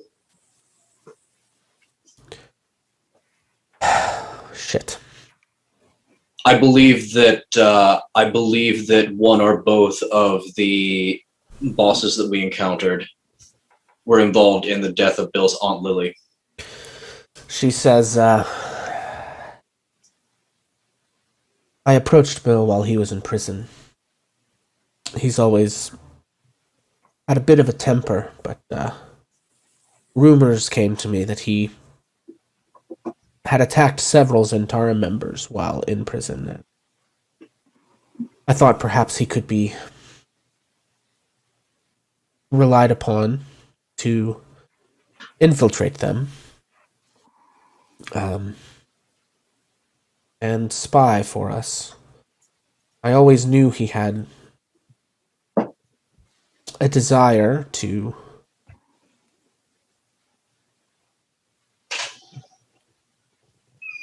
get his revenge, it would seem, from, as far as I could tell, whatever of the highest of their order he could reach.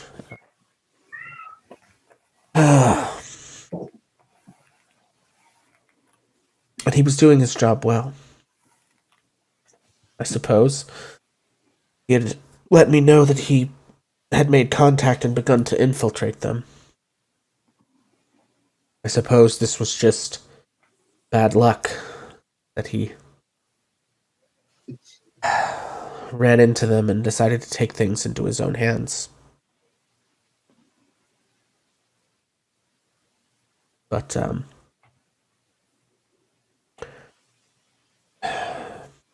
I very much doubt that Bill was up to the task of killing Wizard, but I suppose our first order of business is to find out for sure.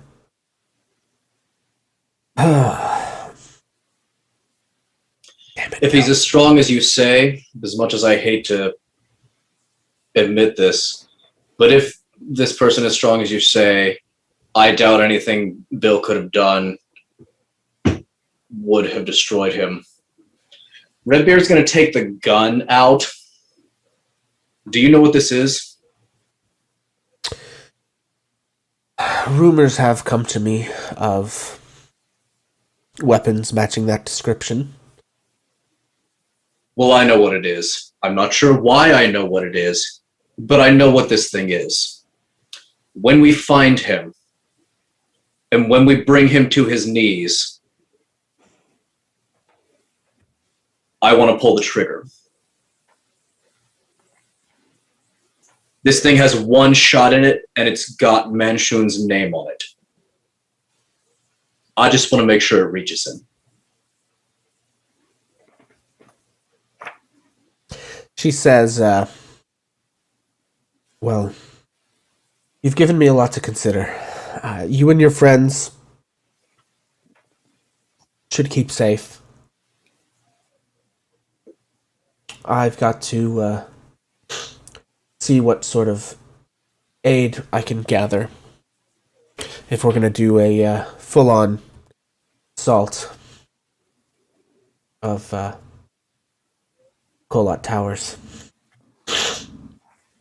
But we also can't trust that he won't begin to make moves now that he's been seen. It seems, by all reports, he likes to operate from the shadows. As I said, we thought he was dead, but this is just sort of what I know of him. Historically, I like to keep up with stories of powerful mages, how they operate. Because you never know when one of the little fuckers doesn't want to stay dead. So, anyway, thank you for bringing this to my attention. And she sort of just, like, takes all of the stuff on her desk, and you see her kind of wave her hand, and all of it sort of, like, floats up into the air, and she snaps, and it vanishes as if into some sort of extra-dimensional plane. And she begins to wave several other books and scrolls off of her desk and just fully replace whatever the fuck she was looking at with a whole new series of, like, documents, some ancient books, and things like that. And she says, give me some time to put out the feelers. If you see anything, let me know.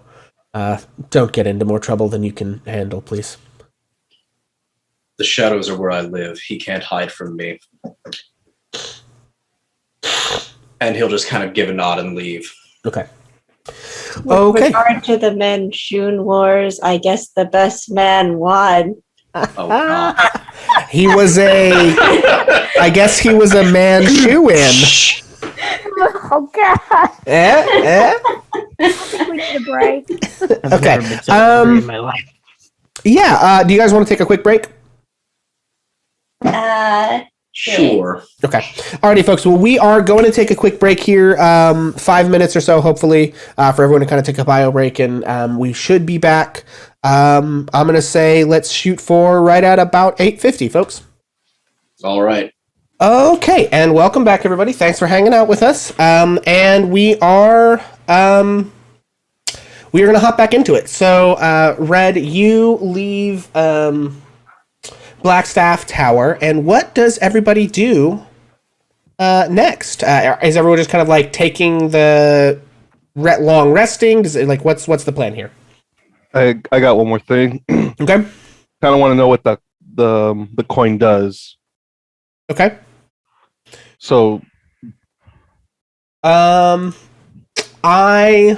have a plan of how I'm going to reveal that to you. So if you'll just hang tight, I will make it obvious soon.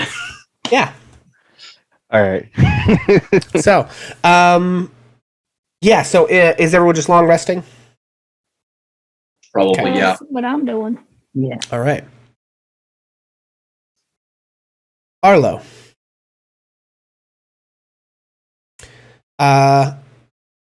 You sit in your room, in your spot where you rest and meditate, and you are flipping this coin back and forth across your fingers, feeling the weight of it, thinking about what it means, what it represents, and wondering at the strange power you feel in it. And Pat has decided to come say hi. And you, as you sit there meditating for the evening, as you do, you feel a presence in your room once again. And you turn and look, and once more, sitting atop your dresser is Yukitsu. She sort of has one knee sort of pulled up into her chest, and the other one is like sitting over the dresser, kicking back and forth. And she says, "Hello, Arlo." How you doing? She says, same old, same old. Each day is the luck of the draw. You know how it is. Well, today wasn't so lucky. I saw that. That's a bad time. She says, well, I think you might find that coin in your hand is luckier than you'd expect. What's luckier than having a friend that lost his life? She says, well, I don't think anything will solve that problem. You might just find a little bit of the spirit of your friend is yours to channel if you keep the coin close. Oh shit, can Arlo rage now? She says, just hang on to it. I think it will make itself apparent. And you feel, now that she mentions it, you feel in this coin sort of a pent-up kind of a power. It feels angry, but powerful. It feels like it has some rage. And she says, next time you're in a jam, give it a try. But that's not exactly why I came here today. I wanted to show you something. Yeah. What is it? She hops down off the dresser, and she's quite a bit shorter than you. Of course, I'm 6'3". Yeah, and she's about 5'2", so she's pretty small. And she walks over to the door. Is your door to your room open or closed at this point? It's closed. Okay. So she opens the door, and through the door, you can see a stone room with shelves along the wall. How'd you do this? And burned furniture. And scorch marks.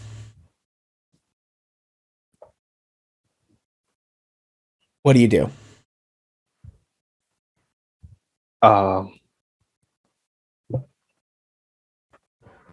my God. I'm gonna go ahead and look around. Okay, so you get up and walk towards the room, and she holds out her arm, not letting you cross the threshold, and says, "We're just looking today." Inside the room, you see a man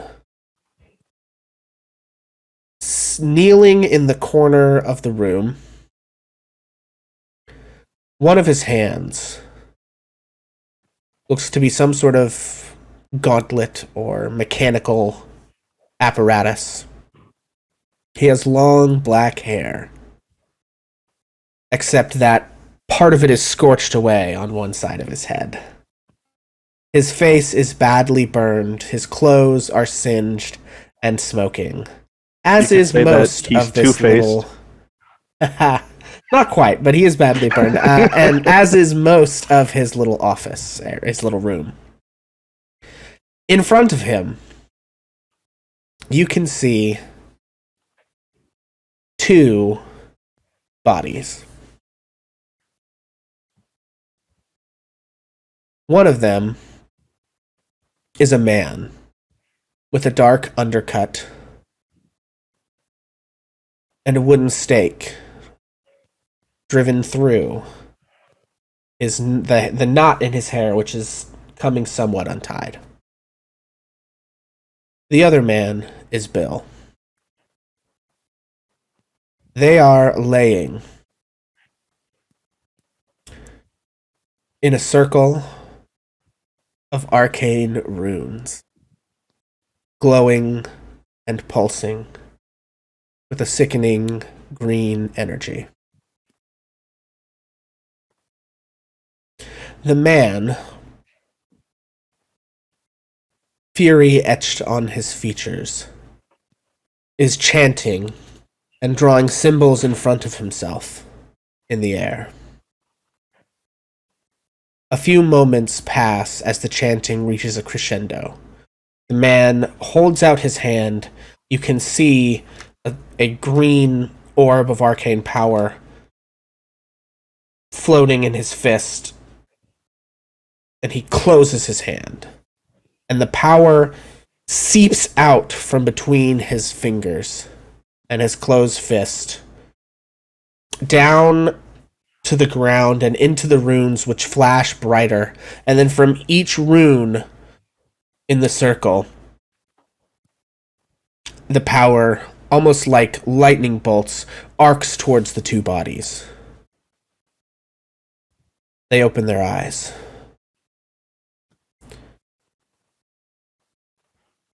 Except it's not eyes. There is a glowing green light emitting from their eye sockets as they each sit up and look at the man, who is breathing heavily. A moment passes, and the man smirks and then winces in pain as his expression contorts the burned side of his face. And then he looks around the room for a minute. He furrows his brow as he looks directly at you and Yukitsu. He says, "How the..." And then he makes a slashing motion with his hand, and all of a sudden you are staring out into the hallway of Trollskull Manor.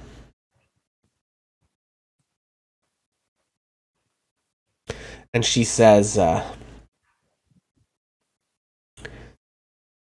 thought you ought to know."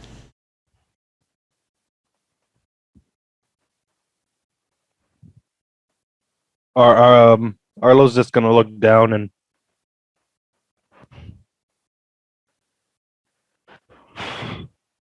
not really say anything, but actually like nods, kind of like in a thank you way for showing me this. And she says,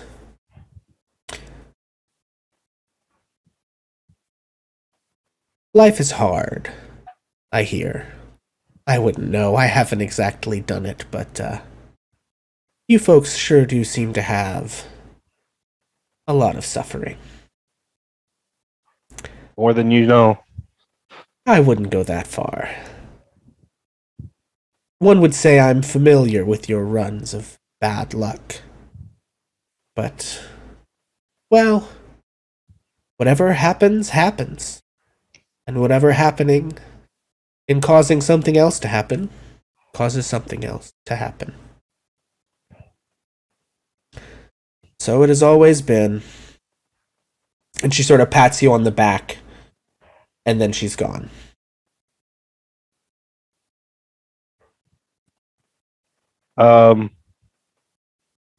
Arlo's gonna just go ahead and close the door and just lay in the bed and just kind of stares at the ceiling until it hits the 4-hour mark before we have to wake up. Yeah. Okay. So, for Arlo, just to sort of put this in mechanics, I did forget to make an item for this, but once per day, Arlo, you can flip the coin and catch it, and your strength score becomes 18, and you get access to rage as if you were a barbarian, and you get 1d12 temporary hit points. And just for everyone else's information, we kind of cooked that up for Arlo in lieu of him taking a feat or an ability score increase. So he's really giving up a pretty significant like character bonus that everyone else would get in order to take that. So just so folks We need yeah. We need a melee tank out there. So that's what that does. Gives you some temp HP and some ability to rage. But you can only do that once per day, and it bumps that strength score as well. So I'll try and remember to make a custom item for that as well. And then Arlo, you take the remainder of your meditation, and everyone else, you take your long rest. And the night was long and dark and lonely. But in spite of it all, the day breaks. What would everyone like to do? Beatrice is going to attempt to hunt down Ray. Okay. Gray, how easy are you to hunt down today? Gray has probably curled up in the snuck past everyone, past the sleeping Mel, past the trinket absorbed automaton in her room, and is curled up in the turret room of the tower. If the other Nimblewright is still there, he just kind of gives him a nod and says, "I'm working on finding you a voice," and then passes out for the night. Yeah. So that is where he will be in the morning. Is that where that other Nimblewright still is, by the way? It is, yes. He is okay, yes. There. All right. Speaking of, we should probably go back and pick up the question of, are you able to find them an arcane voice? I'm going to say this is going to be a pretty tough check. Sure. So go ahead and make an investigation check. I think to find somebody who can just do something like that, you're going to be looking at a DC 20. I think maybe DC 15 kind of puts you on the trail of somebody, and I think anything less than a 15 and your search for that day is unsuccessful. All right. I would like to use my chat inspiration. Okay. Wait. Do I have... There it is. Sorry, I played a little womp womp for everybody. Go ahead. All right. With a 15 okay. I'm on the trail. So with a 15, you're on the trail. You hear a rumor of somebody who might be able to do that. Nobody at Blackstaff Tower seems to know how they would go about doing that, or at least not in any way that would be anything approaching cost efficient. Sure. But you do get some sort of... your criminal contacts maybe put you onto a sort of like an underworld connection that might be able to accomplish something like that. Also, Did I ever download these on here? I probably did not, because I'm an idiot. 1 second, folks. Bloop. Bloop.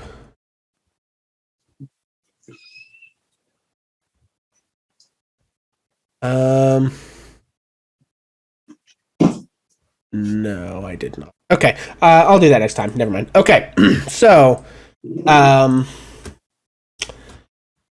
where we stand on that. And then Beatrice comes in. Yeah, and so Beatrice, I guess if he's at Troll Skull, I'll just say that you go ahead and check Troll Skull just in case he headed there, given that yesterday was an eventful day. You think, maybe he would stick around and kind of keep watch on everybody at Troll Skull. So you find, and you know what? You probably, I don't know that you would go, I don't know, up to you. I'm not sure that you would go into Mel's room and then into the tower to find him. So it may be as everyone's kind of waking up and beginning the day. But that's up to you guys. Yeah, I don't think I would sneak into Mel's room or anything.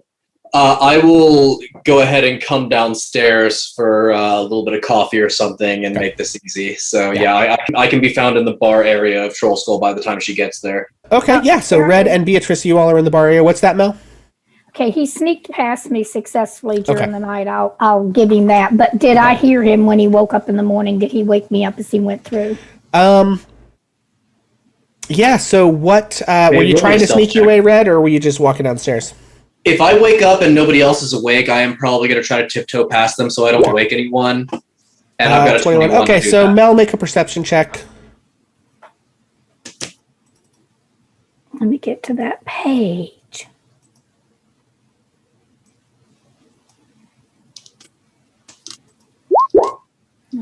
No. Okay. Yeah. So you've successfully sneaked past before Mel wakes up. Okay, so Mel is going to wake up naturally, and first thing she's basically still her. She's going to peek into the turret room, and this time she's not so interested in Nim. She's going over to the corner with Fluffy's little place that she tried to construct the nest, and it's just sort of a silly little pile of strings. But I would like to say that as she peers down, she sees that Fluffy is there, and Fluffy's not alone. If that's acceptable to the DM, there's another spider crawling around, and there could be some spider sacks being woven into the actual spider web that Fluffy, him or herself, is building. Okay. And Mel looks down at that and says, Fluffy, what have you been up to? And watches for a little while. Well, you see Mel when two spiders love each other very much. He's being a little player. Excuse me. Okay, and notices her or whatever, but her focus is on Fluffy, and then she would go to breakfast to find something to eat. Gray and Beatrice, you are in the. I'll go ahead and say that you guys are the first ones up. Here in the kitchen area or whatever of Troll Skull. I've probably got my coffee and I'm sitting at the bar, and I'm guessing she wakes up, has breakfast at her place, and then rolls out here to see if I'm here. Does that sound reasonable? Yeah, that's fine. Okay, I'm also asking Beatrice, does that sound reasonable? Okay. So yeah, she finds me at the bar drinking some coffee. Okay. So Beatrice, you enter, and Red is at the bar drinking coffee. What do you do? I don't necessarily have words for anything.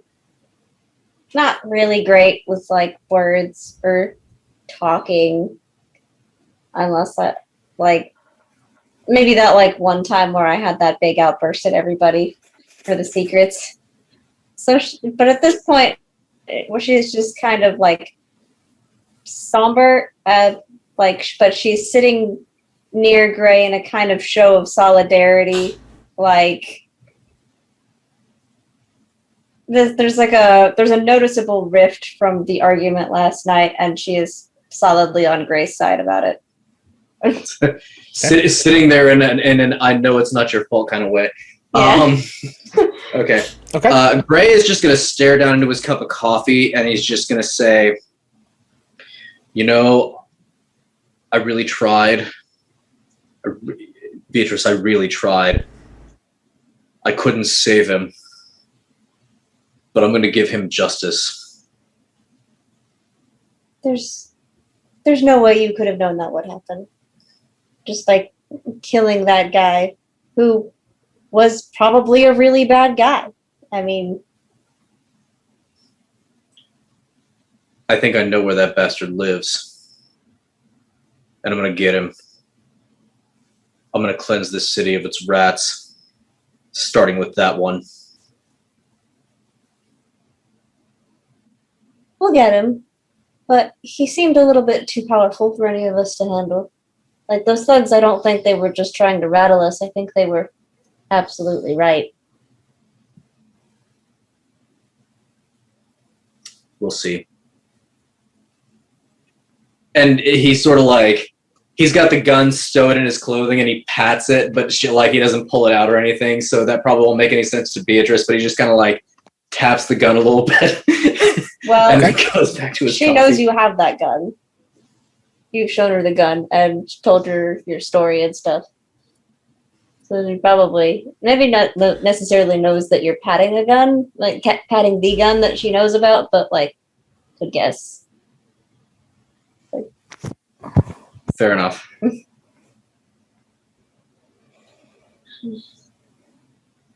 Is Cass's patch into the kitchen finished at this point of construction? Patch.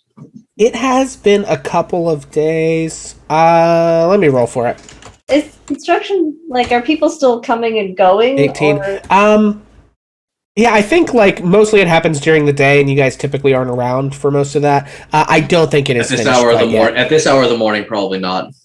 Yeah, no, so no one's there yet. But also, Cass, I don't think it's quite finished yet. Yeah. Well, Cass is, unless there's something. I noticed that Arlo just moved into Cass's room on the map here, but Cass was planning on heading downstairs. Okay.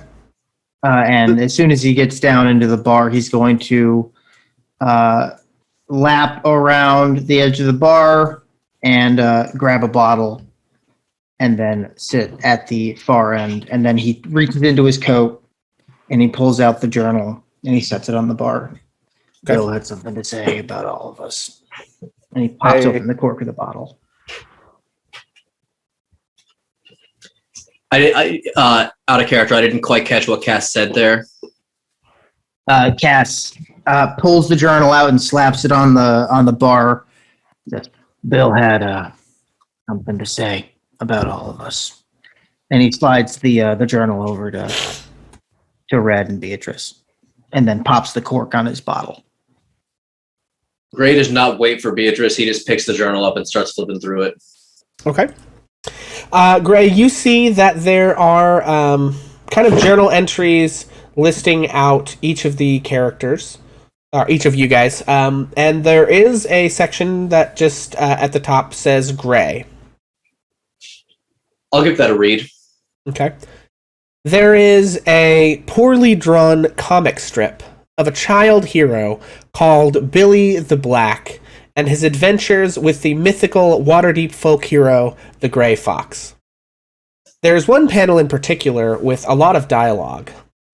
Billy the Black says, "Gee, I hope I can become as strong as you, GF." The Grey Fox says, "Just remember, Billy, that your enemies should fear you, or you're not a real hero." Billy the Black says, "Wow, GF, I'll remember that forever." And GF says, "And to all you criminals out there," and he looks directly at the fourth wall, "I will cleanse this city of all its rats. The Grey Fox is coming for you." As you read on, there are a couple more strips. It appears that Billy the Black's superpower is that he can reach into his pocket and always pull out a gold coin so that he'll never be hungry, cold, or lonely ever again. There's a newer comic that's unfinished, where Billy the Black and his sidekick Olra, the 9-foot-tall purple wizard known as the fastest dagger in Waterdeep, are on the hunt to avenge Billy's family who died at the hands of a greedy loan shark. Gray blinks and a few tears just fall into the journal onto his pages, and he flips to the ledger page. Yeah. Is there a name associated with the person that owes this dude thousands and thousands of gold? Yeah, so there is a section marked accounts. That with a closer look is a ledger of debts with names beside each entry. Most of the debts say Arlo. The only one that references Gray, there is being a cop for 3 silver, and there is keeping secrets for 8 gold, 1 silver, and 3 copper. Wait, I thought I have the account book. Oh, yeah, that's right. Arlo has the account book, so no, you can't see the accounts. Oh, that's not in the journal? Thank you, Arlo. No, they're 2 separate books. That's my bad, guys. Oh, I didn't realize that. Okay, then yeah, he just like I said, just like a couple of his tears fall into the comic, and he closes it and hands it to Beatrice and says, "I think I think there might be a few pages in here about you. I kind of glossed over them because I don't think it was for me." Beatrice will take the journal and look at the Beatrice section. Yeah, there is a section there that says Beatrice. You find a clipping from a popular pamphlet on male beauty and fashion. The paper has been folded and unfolded countless times. The paper is faded and dry. It is an advertisement from 10 years ago from some long-gone company, espousing the many wonderful ways honey can be used to enhance one's masculinity. It reads, "Enhance your grit, supplement your beauty, defy your heritage, impress your enemies. Use Pepsi brand honey to promote the thick, confident hair growth you desire. Your several lovers will tolerate you again." There's a Move. Your several lovers will once again tolerate. Oh my God. there's a note in the margin, written in fresh ink. Beatrice? Question mark. Keep 200 gold to invest in her honey stand. She's the only one of us that has any sense. She can help me be pretty. Hide the money inside the punch dummy in the training room. I want to go check it out. Okay. So I think you're racing upstairs as perhaps Arlo and Mel are making their way downstairs. You head up to the training room, and you can see you're investigating the punch dummy, which is kind of like there's like a metal rod and like a rounded sort of metal bottom that is kind of filled with like sandbags, and then the punch dummy itself is like a wooden dummy that's padded out with leather.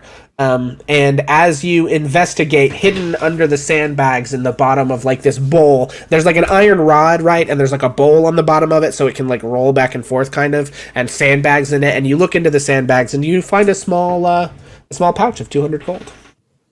Oh, Damn. Sounds like and- I really like you best of all. Yeah, Mel and Arlo, unless you have other things that you're doing, you guys make your way downstairs for the usual breakfast time. I'm just looking at the account book and being like, I really owed this guy money. Come on. Well, yeah, I mean, Arlo, According to him, anyway. Obviously, most of the things that he's got, like protection and keeping secrets and mental anguish, like, you guys never agreed on any of that. And then the last one, there's basically no charge for it. It just says, like, 25,000 gold. He's good for it.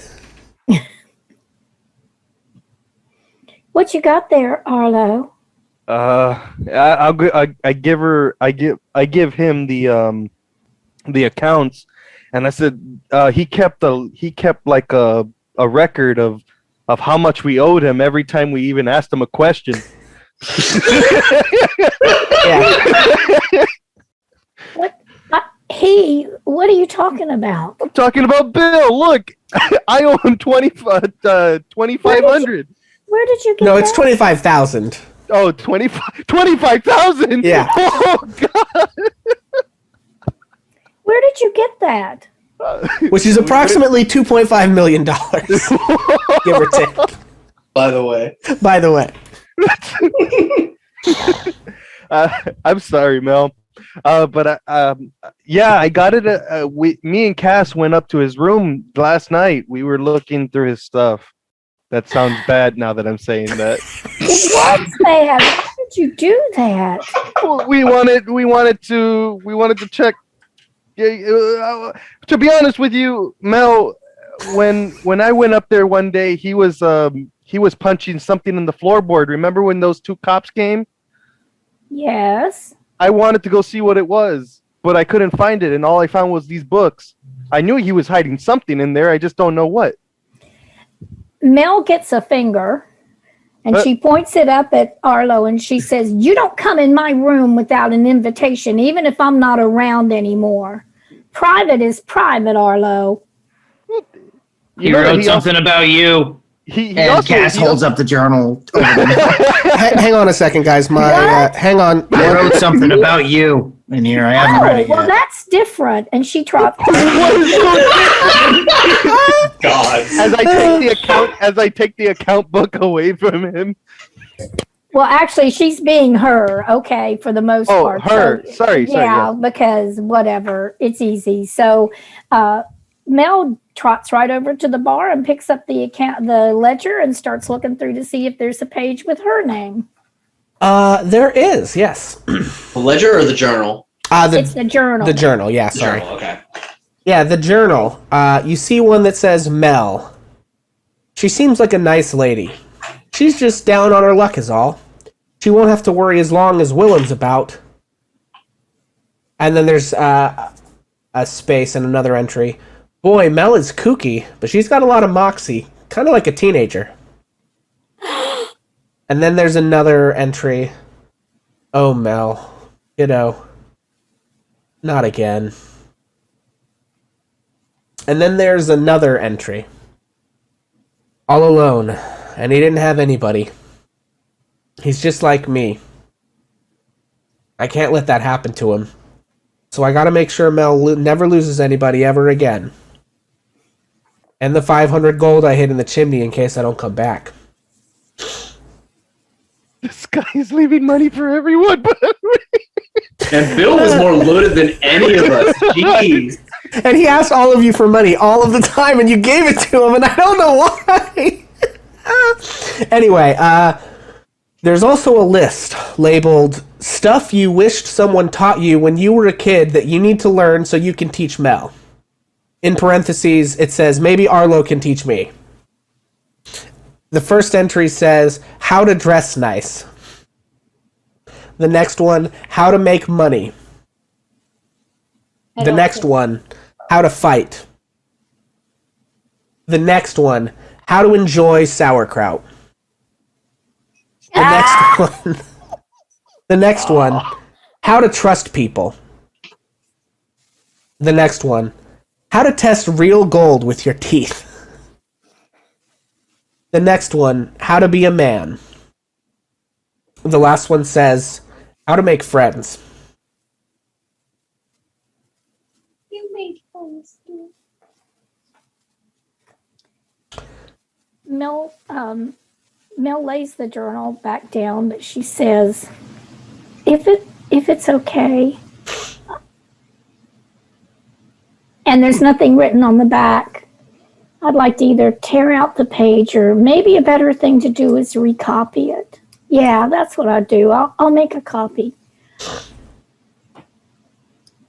I just want you all to know, and she's looking around at who's there.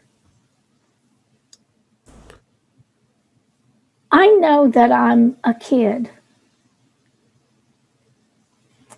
And I don't know very much about my life before I woke up in that room with all those weird people grabbing at me. And I have been alone, just like Bill said. And I am a kid. But you are all important to me. And I want to be safe with you. And I want to trust you. So I hope that we will not let this awful thing come between us.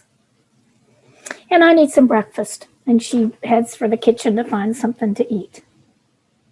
It occurs to me out of character that Mel signed the deed in blood because they didn't know how to. Oh, yeah. So we'll just thank you, but hand wave. Somebody read that to Mel. Would you read it to her, Cass? Yeah, Cass reads it out loud. Yeah. Sure. And she listens. And then she says, Cass, can you copy that for me? One day I'll know how to read it for myself. Yeah. Thank you. Like everyone else got pretty positive journal entries. I just got called a stinking drunk.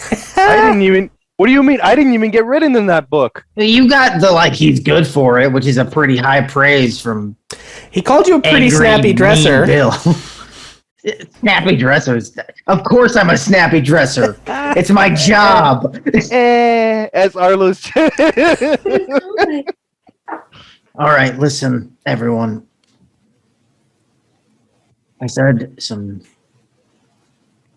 pretty rude things last night. And I have taken them into consideration. And Cass kind of clenches his fist for a second. I'm sorry. It was an intense night. I wasn't thinking straight. You know, Cass, I don't think you have anything to apologize for. I'm sorry. I'm sorry that I couldn't save him. And I'm sorry that none of us could have. But what we can do is give him some justice. Because while it may be the case that Bill thought he needed to learn how to make friends, the truth is that we were all his friends. He did make friends while he was here, and we are not going to let him go unavenged.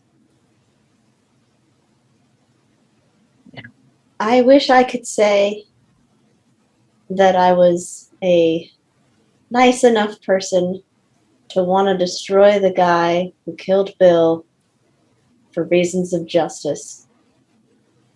But unfortunately, I am not that nice. No one's asking you to be involved. No, It's entirely voluntary.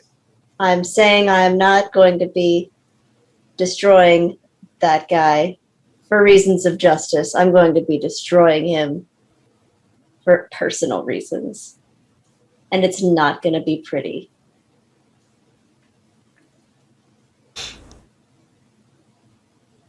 What guy are we talking about? Yeah, who The wizard who killed Bill. did we? Did you find anything out? Cass, I did, actually. I went to Forest Grey. I did report to the Blackstaff about the entire encounter, including the name of the tower where this individual supposedly resides, or where we can access his residence. And I believe I have the full weight of Forest Grey behind us if and when we decide to do this thing. All right. Well, that's something. I have something to run by you guys, and mostly to Mel. This is obviously Mel's establishment. If you would look over, Mel's standing in the kitchen doorway, but she's got one eye around the corner watching what's going on. Did you call my name, Cass? Yeah. She's munching on something, some breakfast thing. Don't eat the bread. I found maggots in it earlier.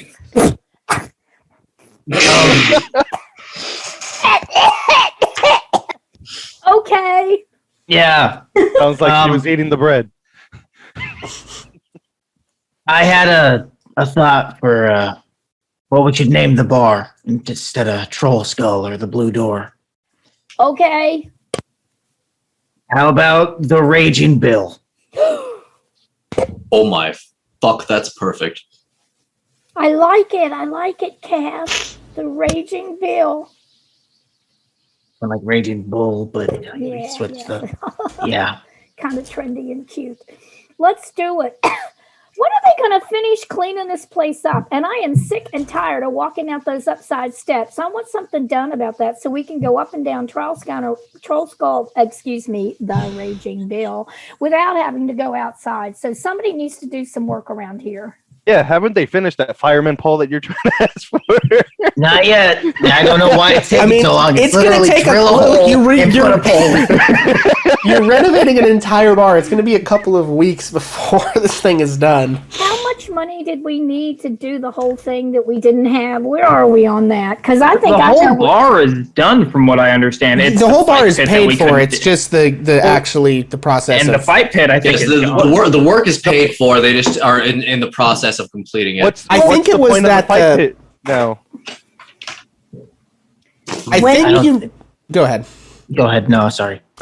I'll have to check my notes. I think you guys fully did the bar, but didn't have enough money for the fight pit. Yeah, After the and I heist. think the fight pit is out of the cards now. Cards. I see what you were going for with that. Well, let's finish this thing up and get this bill on the road. Talking about Bill, I got a strange awakening from my patron. Yeah. Your what? My patron. I'm not sure I understand. Person that gives me powers. He's a warlock. Yeah, I feel like he's been pretty open about this. The I mean, That's why I know Eldritch Blast. Hold up. I've met a number of people who have magic powers. I'm just not sure. So your magic powers come from like a person or something? Yes, for protection. I feel like this has been discussed. Has it been discussed at some point? No, I don't think it has. It Gray has never been discussed. It's You not been definitely discussed yet. mentioned that you have a patron to me at some point. Yeah, Well, maybe he did Red- not mention it yeah, to I me, think which Red is why doesn't my know. character is acting confused. Okay, let's just take it from there. Go ahead, Mel. I was going to say, Gray, if you weren't running around town all the time, maybe you would have heard this, but I didn't hear it either. So tell us what you're talking about, Skull. Do you have any idea how busy I am? Arlo. Your name is Arlo.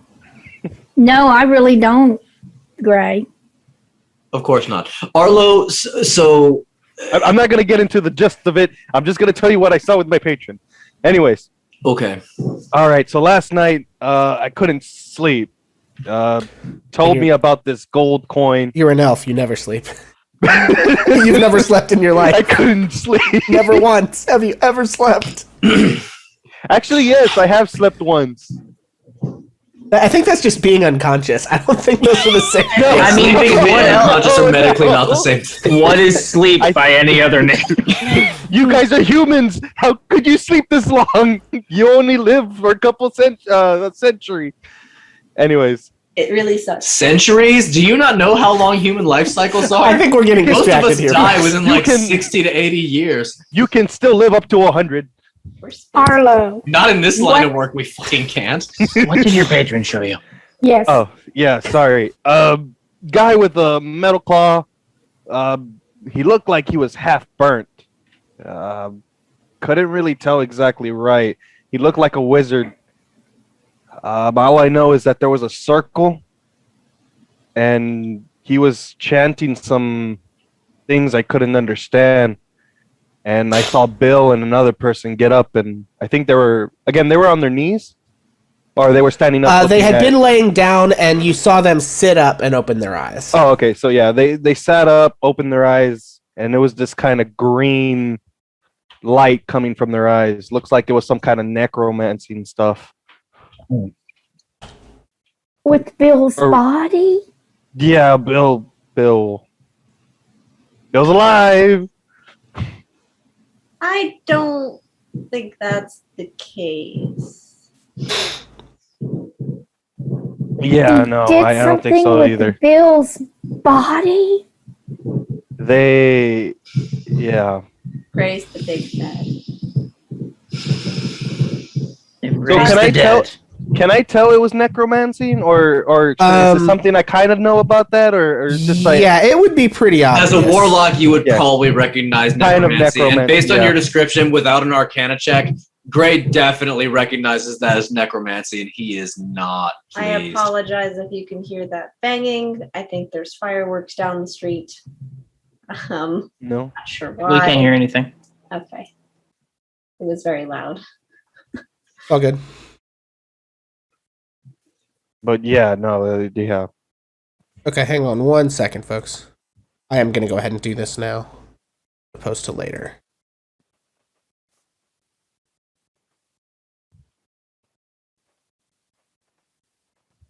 You mean to tell me that motherfucker survived and reanimated Bill? Is it Rian? Was it Rian? He's a fucking zombie, guys. God Yeah, damn so it. it's The man necromancy. turns your friend into an undead abomination. He's not reanimated. He's alive. I mean, That's He that, is no, that's what reanimated. That reanimated is- is. He is Oh, 100% okay. reanimated. Out of, like, Definitely player reanimated. to player. We don't need to get into the reanimated Bill. semantics of necromancy here. I thought All there right. was two different ways, because I know if there's flesh on the body, you can bring them back to life. If it's a dried out bone, We don't need to talk about the details. All right. There's Bill is a resurrection zombie. and there's reanimation. Bill was reanimated. all right. So he was reanimated. Right, yes. He was turned into an undead, which would be reanimated. Reanimated. Okay. So yes, he was reanimated.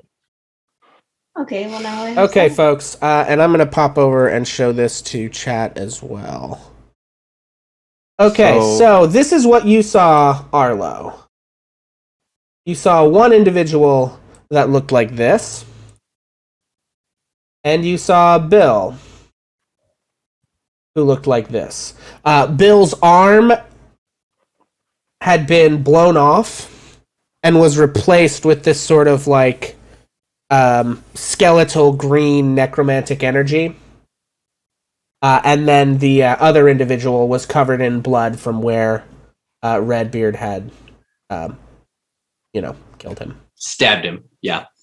So it looks like he brought his friend alive too. Well, not alive. But reanimated. Yeah. So those are the two individuals that you saw. I'll zoom in a little bit for chat here so they can see. Bill was very singed, and the other one was just kind of a sickly green. So.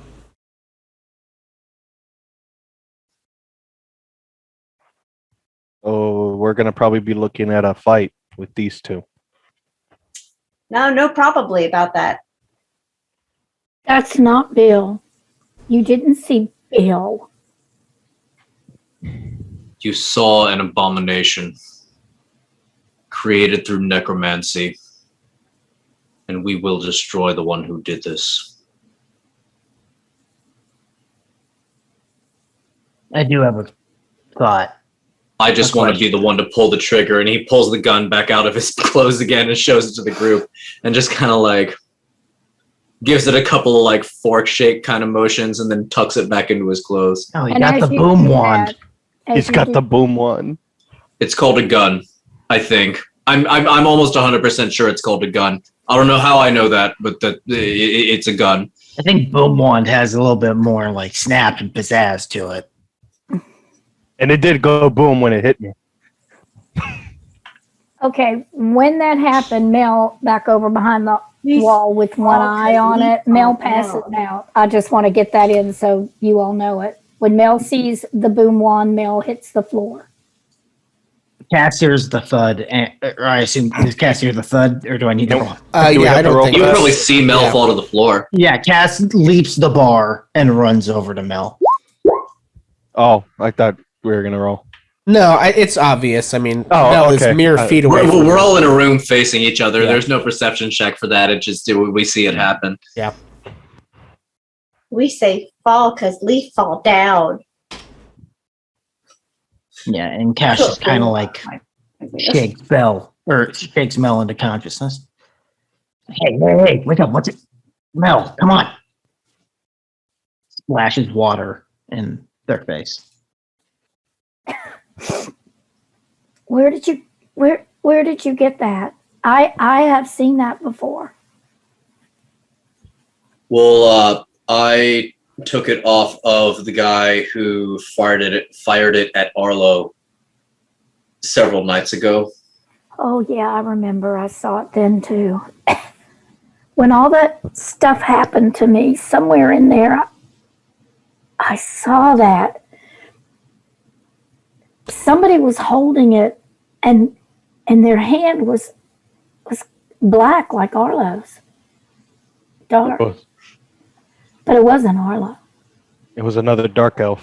I wish I could remember more. Did I think Did I see it fire, DM? Yes. Yes. Oh, you're talking about in your memory? Uh-huh. Yeah, I think you did. I think as you were swimming away in the water, there were a few stray shots fired. Do you speak Elven? Did we ever decide that? Wait a minute, I'll check. Elven. I don't think so. I think I picked the Dwarven instead because that was okay. Ancients do get 2 languages that they learn automatically. Oh, where do languages show up? With your In tool the bottom proficiencies left. and armor. Dwarvish and Infernal are the Dwarvish, two Infernal. that I Okay. see. So what happened? It's coming back to you a little more clearly. Your memory now having been jogged as you jumped off the side of the boat into the river. And swimming away, and like you kind of came up and went down for breath. The first time you came up for air, you heard some loud noises, and as you looked over your shoulder, you saw some flashes of light that looked like and sounded like when the gun went off. And then you heard a curt shout in Elvish. You didn't understand what the words said, but the shots stopped after that. And things hit the water like Yes. pellets, like my ball bearings, but different. So that thing shoots something. It makes something come out of it really hard. Okay, so That maybe thing not. you have. I have Ray. something to share.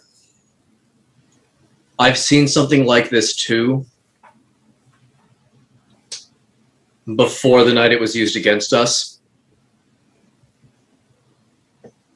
but not since I woke up here. You mean like this morning? No. I don't tell this to very many people. My memory is approximately 5 years long. I woke up one day in Waterdeep with a certain set of skills and not much else. I'm not sure where I'm from or how I got here, but I know what this is and I know what it does.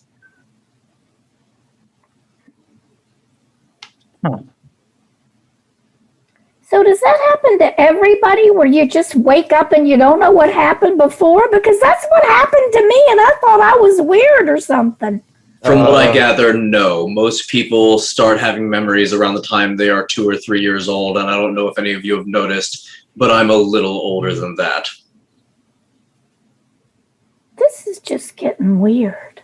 I woke up as a grown man, and he tucks the gun back into his coat. I woke up as a grown man in this city. Maybe half a decade ago.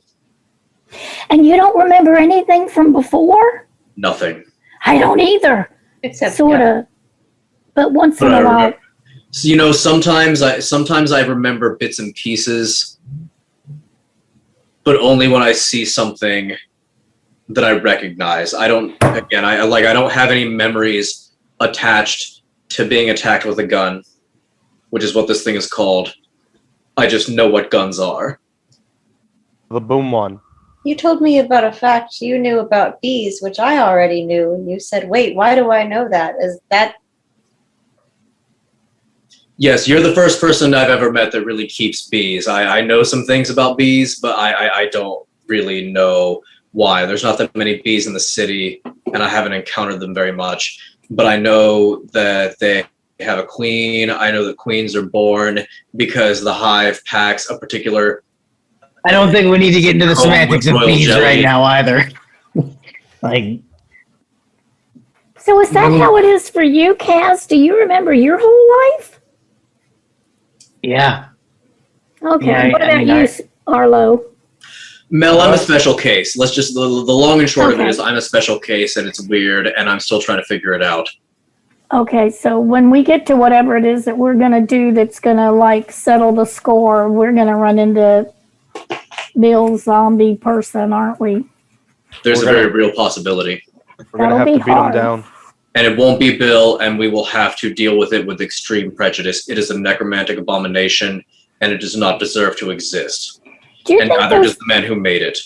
do you think those little metal guys upstairs can help us? I really don't know. Speaking of those guys, that stone that we are supposed to get is probably... Oh, I have a map.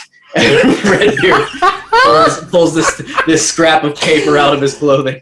I And, almost forgot. In amongst all the dead friends. What are the other? What out of character? What name did the other Nimblewright decide on again? Gizmo. Gizmo. Yeah. Gizmo gave me this thing. It appears to be a map to a particular part of the Waterdeep cemetery where he believes the stone is hidden. Probably because he put it there himself. But yeah, I guess I sort of forgot that was a thing in wake of our friend dying. Yeah, we've kind of had a. But I know where that thing is, or at least I think I do. Let's go get it. But before we go do anything like that, I feel like we should. So we're getting the stone. We're putting the psycho wizard kind of on the back burner until the stone is taken care of. Am I understanding that right? I suppose that seems wise. Because I think the stone will help us at least get the resources to go toe to toe with a psycho wizard who's reanimating all our dead. Manchun. I might know where there's 500 more And shoot. gold pieces. Can Yeah, Can we in your stop by chimney, the- I read it out loud. To be fair, we all know where 500 gold is. Like, we all just like scurry at the same Well, time. let's go get it before the workmen do. that reminds me, as I put down the account book as well, and I take out the scroll of instructions from the one that Bill ripped off his ear from. The what? The scroll of the instructions where it's he's taking it to the tome. Follow them. Oh if you yeah. Okay, right. Yeah, so you took otherwise- that off of from Grabaz Grabaz. Gralhund, who Yeah. or the Gralhund guy. Yeah, that was way back. In the alleyway like 2 nights ago. So do God, we so even much need has it anymore? happened. It's been a very busy couple days. I want to Do ask we- something out of character of Arlo. Does Arlo still have those bullets and things? Didn't he take more bullets and ammunition? Yeah, no, he has bullets and powder and stuff. Yeah. Gray doesn't really know that. Or Does- does he? No, Does you Skull- don't. Bill, no, but did he hit Bill it. tell him that? No. No, No. Yeah. I No, think yes, Bill Bill did tell did. him Bill Arlo did had the say rest that of Arlo stuff. had that stuff. Yeah, you're right. Anyway, Arlo, you were going to say something like 2 minutes ago. What was it? Oh, I was saying, do we even need that anymore? The scroll of instructions. Read them out for me again. He's taking it to the tomb. Follow them if you can. Otherwise, kill it. Yeah, that was referring to Gizmo. Gizmo, Oh, okay. it was instructions telling Rabaz, you can kind of piece this together now, that Lady Gralhund gave to Rabaz before he took off and gathered some guards to come try to, follow up on the whole stone situation. And that she kind of wanted to tie up that loose end, and so it was saying that the guy had taken it to a tomb, but now you have a map to the tomb. So those things Okay. kind of link up. As well as I asked the party, can we stop by the shop first? I got something to sell. As I just take out the necklace of the Grunhill. The necklace. Are you talking about the necklace he took off of that fat guard guy? No, that went to your patron. No. It was the same. It was the same guy that I took the The scroll orc that from. we. The orc that yeah. Yeah, that's right. He had like a signet kind of like necklace thing. Yeah, okay. I have this bag of silverware that I stole from the mansion. I when we don't were- think you I'm should gonna- go to a shop with both of those stolen corpse things. I think No. What you need is a I fence. didn't I get think I this know from a a, guy. from a corpse. I got this from a kitchen table that was surrounded by corpses. okay, Wait, but Speaking of semantics, Mr. Semantics Police over here. Yeah, it's a good point. I'm going to use distort value. Or are we? Can I sell that to anyone? You can sell it to a fence. Yeah, And you can Redbeard, despite being a cop now, probably knows one. You all Okay. didn't let Beatrice finish. Sorry. Yeah. I mean, I was basically going to say you probably need a fence for that. Just don't go walk into a store with stolen goods. I don't know why I feel like I have to say that, but I feel like I do.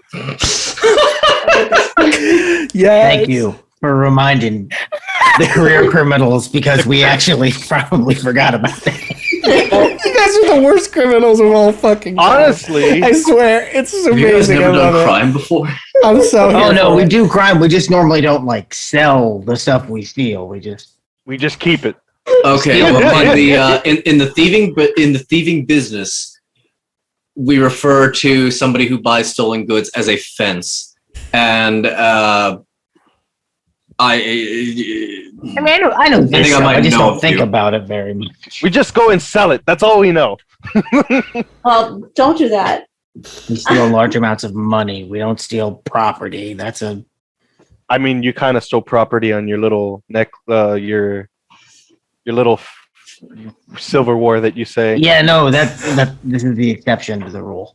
Well, I don't I think think no one's at going this to know point, anything. about 3 the of the 5 silverware. of us have stolen property at least once. But I'm the one who's sold stolen property, and I'm telling you, You don't want to go to a shop. You want to go to this guy I know. I'm going to the fence. Cool. Sounds like a plan. Cool. So how much do you think I can make off that necklace?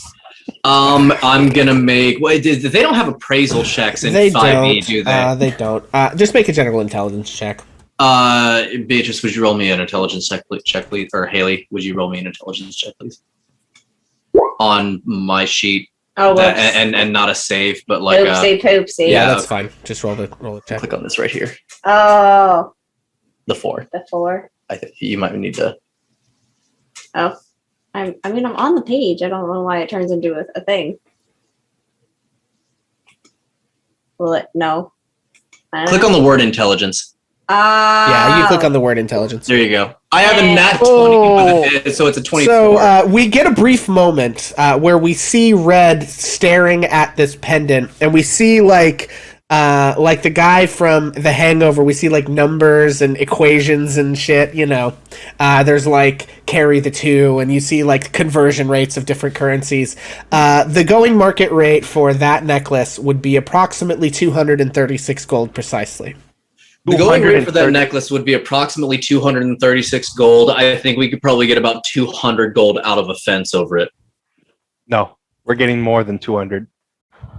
I don't know if we You're are. not. Maybe We're if getting- Cass does all the talking. No, we're getting more than 200. They're probably going to try to sell it for 300, and so really they're probably going to start the bidding at about 150, and then we're going to have to haggle them from No. there. I'm going to tell you this again. These are We're getting more criminals, than by 200. the way. Just like you. I'm except- sorry, Arlo. Have you ever sold anything to a fence before? No. I can tell you this right now. We're getting more than 200. Have you sold anything to a fence before?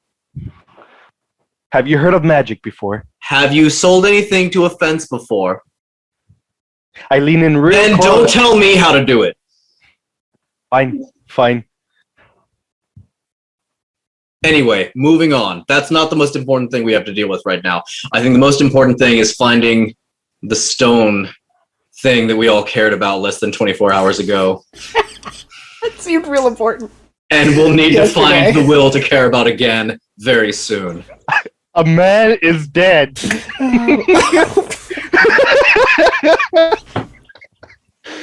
All right, He's in the folks. process of pouring out this bag of silverware, and then like slowly starts to scoop it back into the bag when he realizes that the conversation has changed and that Red's not gonna appraise the.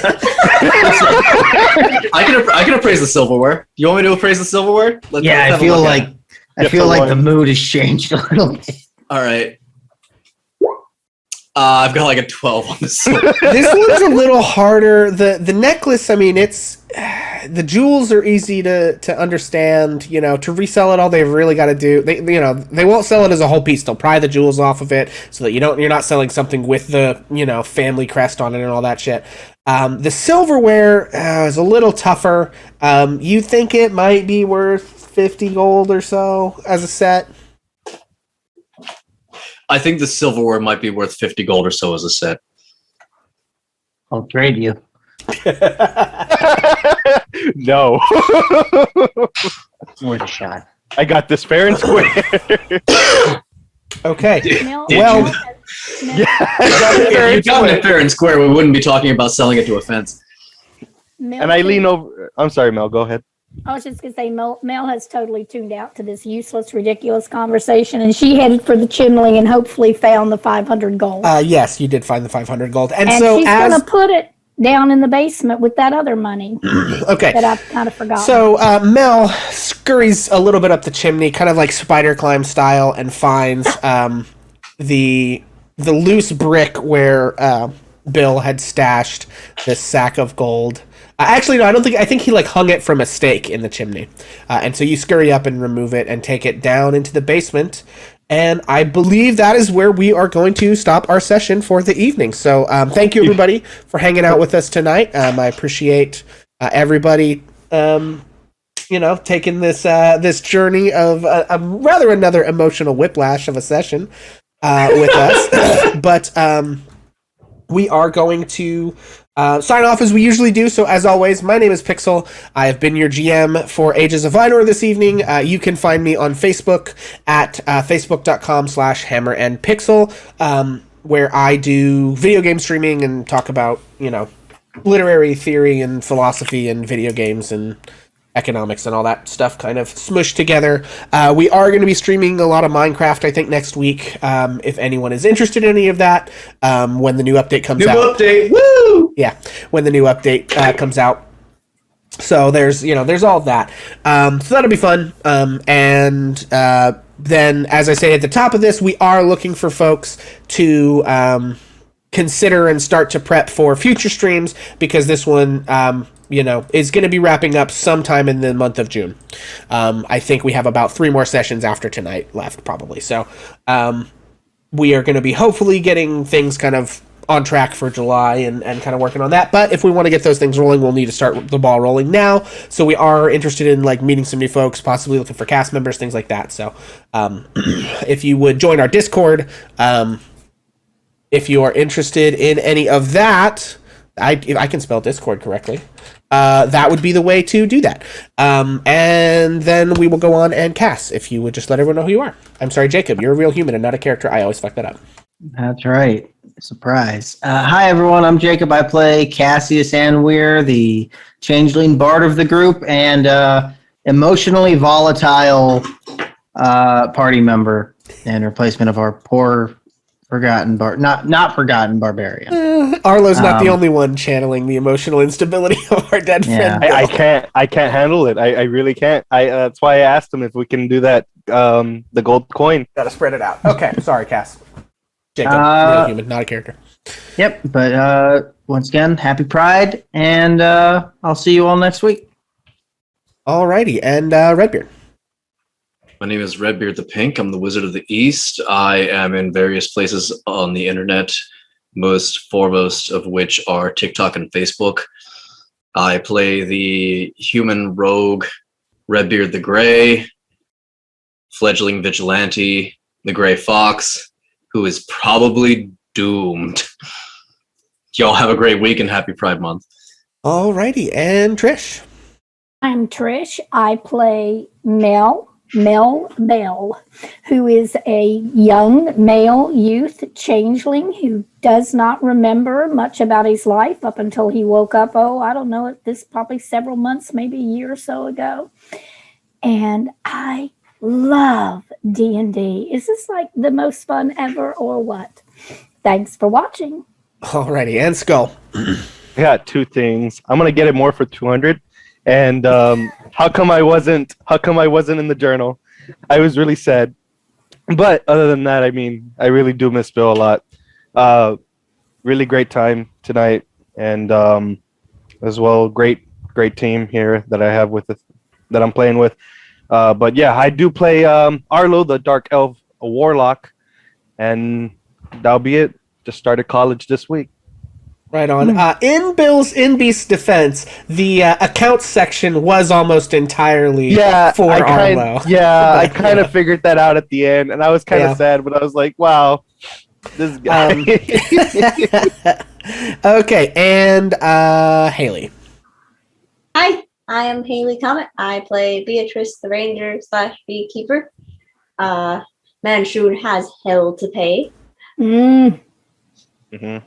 And I guess we're going to go hunt down a rock next time. Right on. All right, guys. Well, thank you. As always, I am Pixel. We are Ages of Ainur. Thank you all for watching and hanging out with us. Happy Pride Month, and we will see you next week. Happy Pride Month! Bye, everybody. Hey, guys. Let me tell a tale of a world where heroes walk among us, fighting through the darkness, left by monsters and by selfish men. A tale of glory rents asunder, sacrifice and battles lost. Our heroes know not what awaits them, and still they carry on. Let me sing a song of a family forged by trials and woe. On their own they falter, but together they will write their own tale of glory, rent asunder, sacrifice and battles lost. Our heroes know not what awaits them, and still they carry on. What was rent shall be restored. What was lost now shall be found. The price of valor ever rising, when victory brings new rewards. Tales of glory, might, and wonder, hard-fought battles, treasures won. Our heroes know their fate awaits them, and so